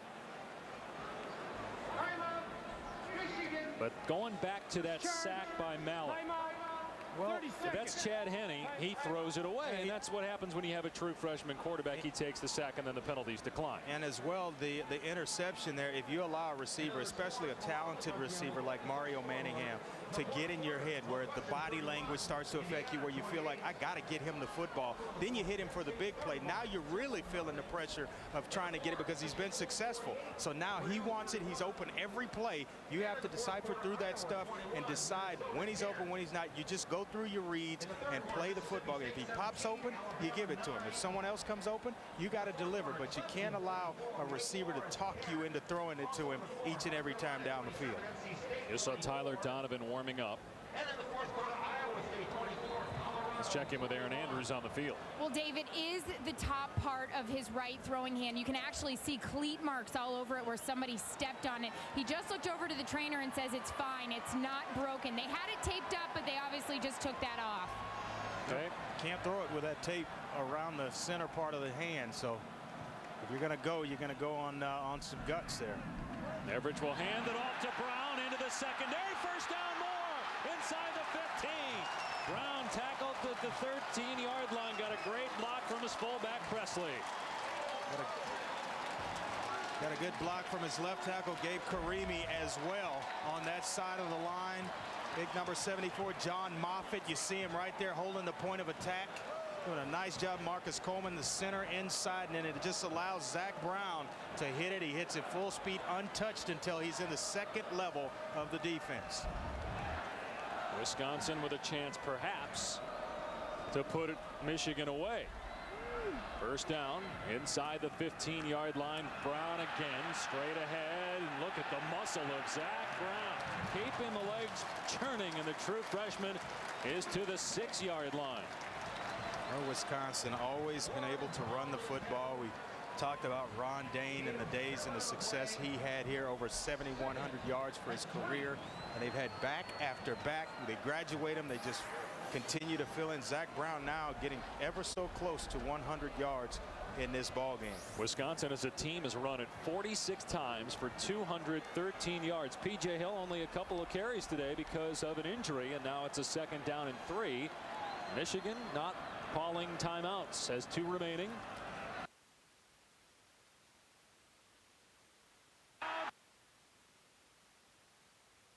Dives for the touchdown.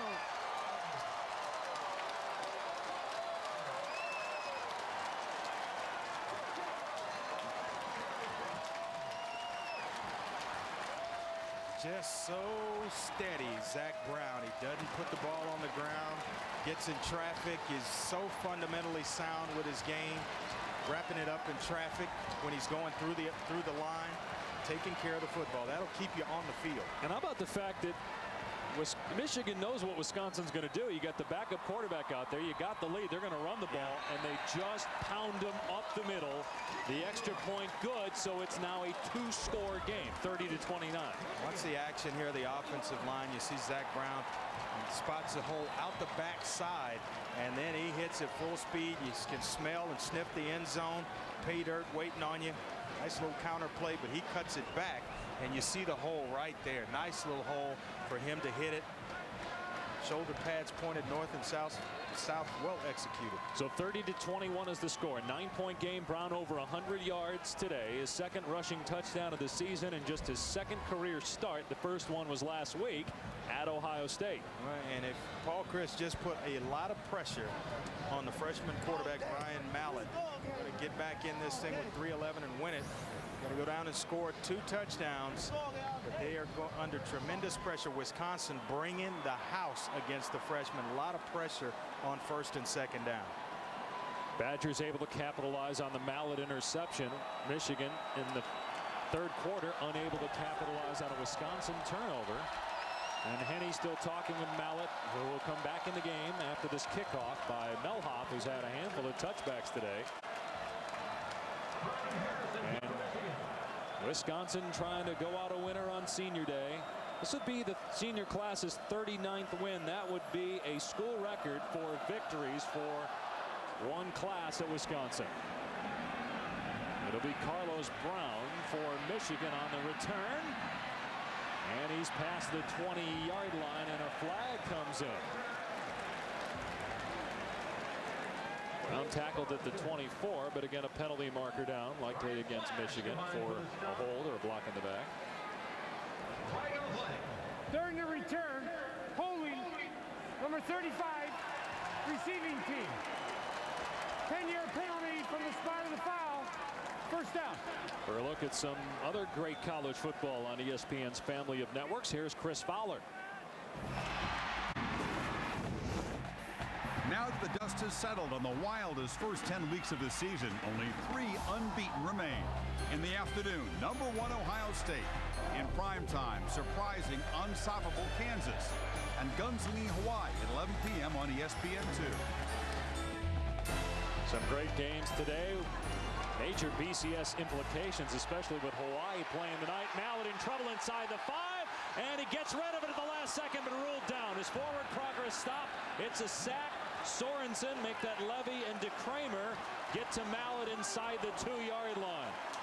Well, Mallett under tremendous pressure. We talked about it. They're going to bring a lot of pressure, especially when you start a drive this deep into your own end of the field. And you're going to see a lot of red jerseys right here, getting pass rush, bringing some heat. Now the guys can pin their ears back. DeAndre Levy coming from the outside linebacker spot, bringing pressure on the youngster. Mallett from his end zone to Arrington, who dropped it at the 10. That'll stop the clock with 2.5 to go, and it's 3rd down. Mallett 11 of 31. You see the numbers at the top of your screen. 2 interceptions and the 3 touchdowns. Nick Hayden trying to fire up the crowd here, come up with a stop on 3rd down and 20. He has played an outstanding football game, his last game at Camp Randall Stadium. Michigan in 4-down territory, even though it's inside their 5.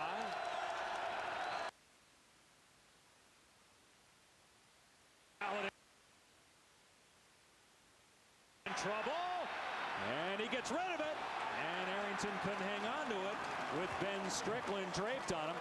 4th and 20, you're inside your 5, but not enough time left. You got to go for it, right? I think you do. You have to. This is you got to try to convert. I don't know what you call in the playbook on 4th down and 20. They say you've killed 3 downs, but you hadn't done a thing. You got to go for it here with not enough time left. 2-possession game, although you do have 2 timeouts remaining. But Lloyd Carr saying go for it. 4th and 20 at the 2. And look for Wisconsin to bring some pressure. We got Levy inside right here. And Mallett's pass incomplete. Intended for Matthews, and the Badgers will take over inside the Michigan 5, leading by 9.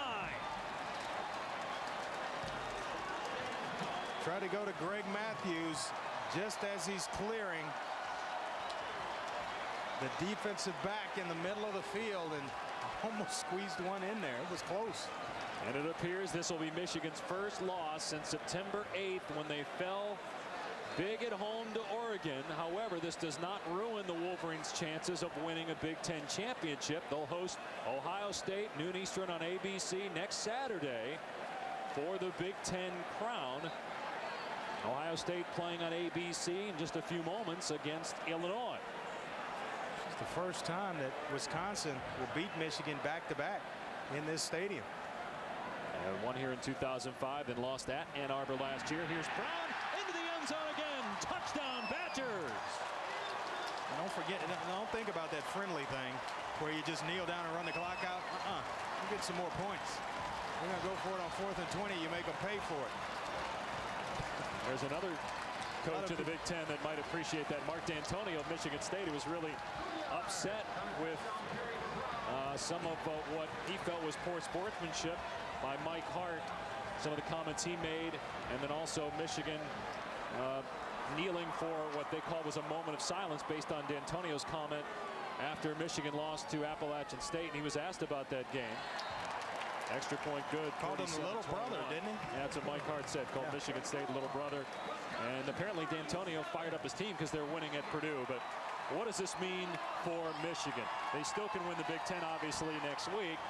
Based on what you've seen today for the Wolverines, can they beat Ohio State? Well, I don't know. It's going to be a tall order to do so, even if you are at home. I think the first order of business is to try to get Henne healthy as well as Michael Hart, because without the two of them, they don't stand a chance at winning a football game against the #1 ranked team in the country, the Ohio State Buckeyes. So you have got to get yourself healthy. Henne has got to play in that football game because Ryan Mallett, under a lot of pressure right now, he cannot handle it. Jake Long, you saw there. He, Hart, and Henne are 0-3 lifetime against Ohio State, and they have not won a bowl game. And Mike Hart coming into the year, that's why he came back. That's why Jake Long came back. Chad Henne, all three of those guys had a chance to go pro. They said, we want to come back. We want to beat Ohio State. We want to win a bowl game and play for a national title. Obviously, you're not going to play for a national title, but still a chance at a BCS automatic berth by beating Ohio State next week. That's a tall order after what we've been, after what we have witnessed this afternoon. Now, call me crazy, but this game's still not over. It's still a 2-score game. If Michigan can get on the board quickly and get the onside kick, but Brown in trouble back at the 10 and tackled at the 16-yard line. Still time left, over 2 minutes to go and 2 timeouts. Meanwhile, we check in with Reese Davis in the studio. All right, guys, coming up in just a few moments, James Laurinaitis and the Buckeyes, barring a miracle by Michigan, can clinch a share of the Big Ten. Illinois and the Buckeyes coming up in the Horseshoe in just a few moments. And Mark May picked Illinois to beat Ohio State, but I'm curious, Mr. Ware, what do you think? I think it's going to be a good football game. I'm not sure with the experience factor with Illinois, a young football team. You don't know what you get from week to week with Ron Zook's bunch. So if they're able to come out and not turn the football over, they've got talent enough to certainly beat Ohio State. Allen's pass incomplete, intended for Arrington. I think the way the Buckeyes are rolling, I don't think they'll look ahead to next week. I don't think there's any way that Illinois goes into Columbus and beats them.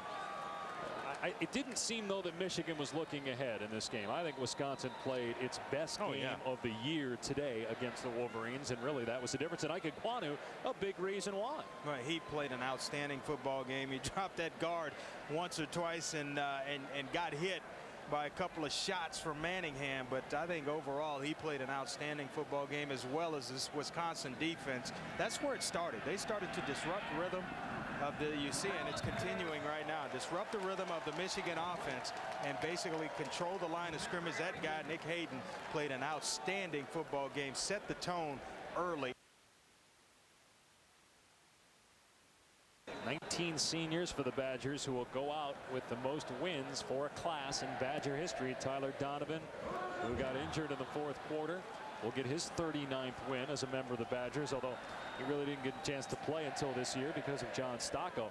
It's the most points Wisconsin has ever put up on Michigan in their long storied history. Pass to Manningham, broken up, so it'll be 4th down and Michigan will go for it. And Allen got a little shaken up after that last hit by Levy. How much does the coaching staff think of Jack Ike Ekwonu when you put him on Hardy, Indiana's best receiver, and then you match him up on Manningham of Michigan as well? He has shadowed both guys, and that's one where you keep a separate game ball for a guy, because we saw how electric Manningham was when he cut loose on the 97-yard touchdown catch.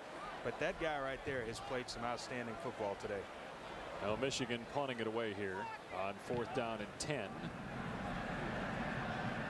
And Gilreath for the fair catch. So Michigan essentially conceding there by just punting it away, not going for it again, and giving Michigan or Wisconsin the ball rather inside the 10. And so Brett Bielema will remain perfect at home over the last 2 years. First time Wisconsin has gone back-to-back seasons undefeated at home since 1950 and 51.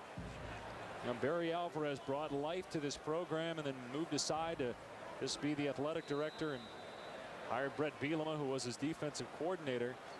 But Bielema has kept it going here with the Badgers. They're not going to contend for a Big Ten title this year, but still going likely to a major bowl after they get their 8th win of the season today. They got Minnesota on the road next week, so they can get to 9 wins.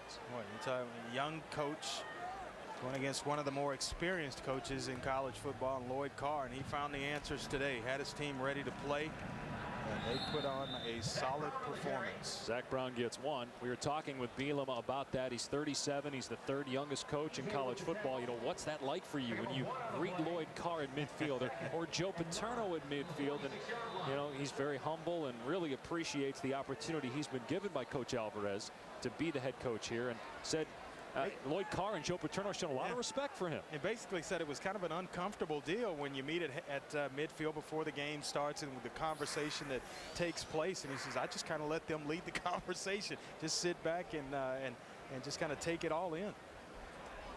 Keep it on the ground with Brown. And Michigan not going to use its timeouts and just let the clock run out. So Wisconsin will go to 8-3, 4-3 in the conference. Michigan will fall to 8-3 and go 6-1 in Big Ten play. But obviously, the big one is next Saturday against Ohio State. He's got some nice young talent. Zach Brown is a back he'll be able to rely on. Brett Bielema for quite some time. Some nice receivers coming up through the ranks as well. So we'll hear a lot from this Wisconsin football team in terms of on the winning side of things for years to come. Everidge takes a knee, and Wisconsin knocks off Michigan 37-21.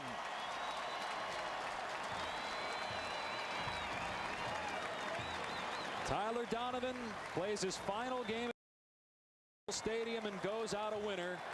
And the Wolverines' 8-game winning streak comes to an end. 37-21 is the final score. Michigan will go watch the Ohio State-Illinois game and then host the Buckeyes at noon Eastern on ABC next week. Wisconsin will be at Minnesota. For more on this game, tune to ESPN News for a post-game extra. Now for Andre Ware, Aaron Andrews, our entire crew. I'm Dave Pasch. This has been a presentation of ESPN, the worldwide leader in sports. Final score, Wisconsin 37, Michigan 21. So long from Camp Randall Stadium in Madison. Now to the studio and Reese Davis. All right, Dave, so the Badgers have found themselves late in the season, their most impressive win of this campaign thus far. But a reminder, 3 times since 1980, Michigan has lost the game going into the Ohio State game and came back to beat the Buckeyes the following week. We're going to take some of you out right now to see Ohio State as they get set to welcome Illinois. Richard Mendenhall and the guys getting set to go against Laurinaitis and that Buckeye defense in the Horseshoe. Those of you about to go to Columbus, we take you to your game right now. And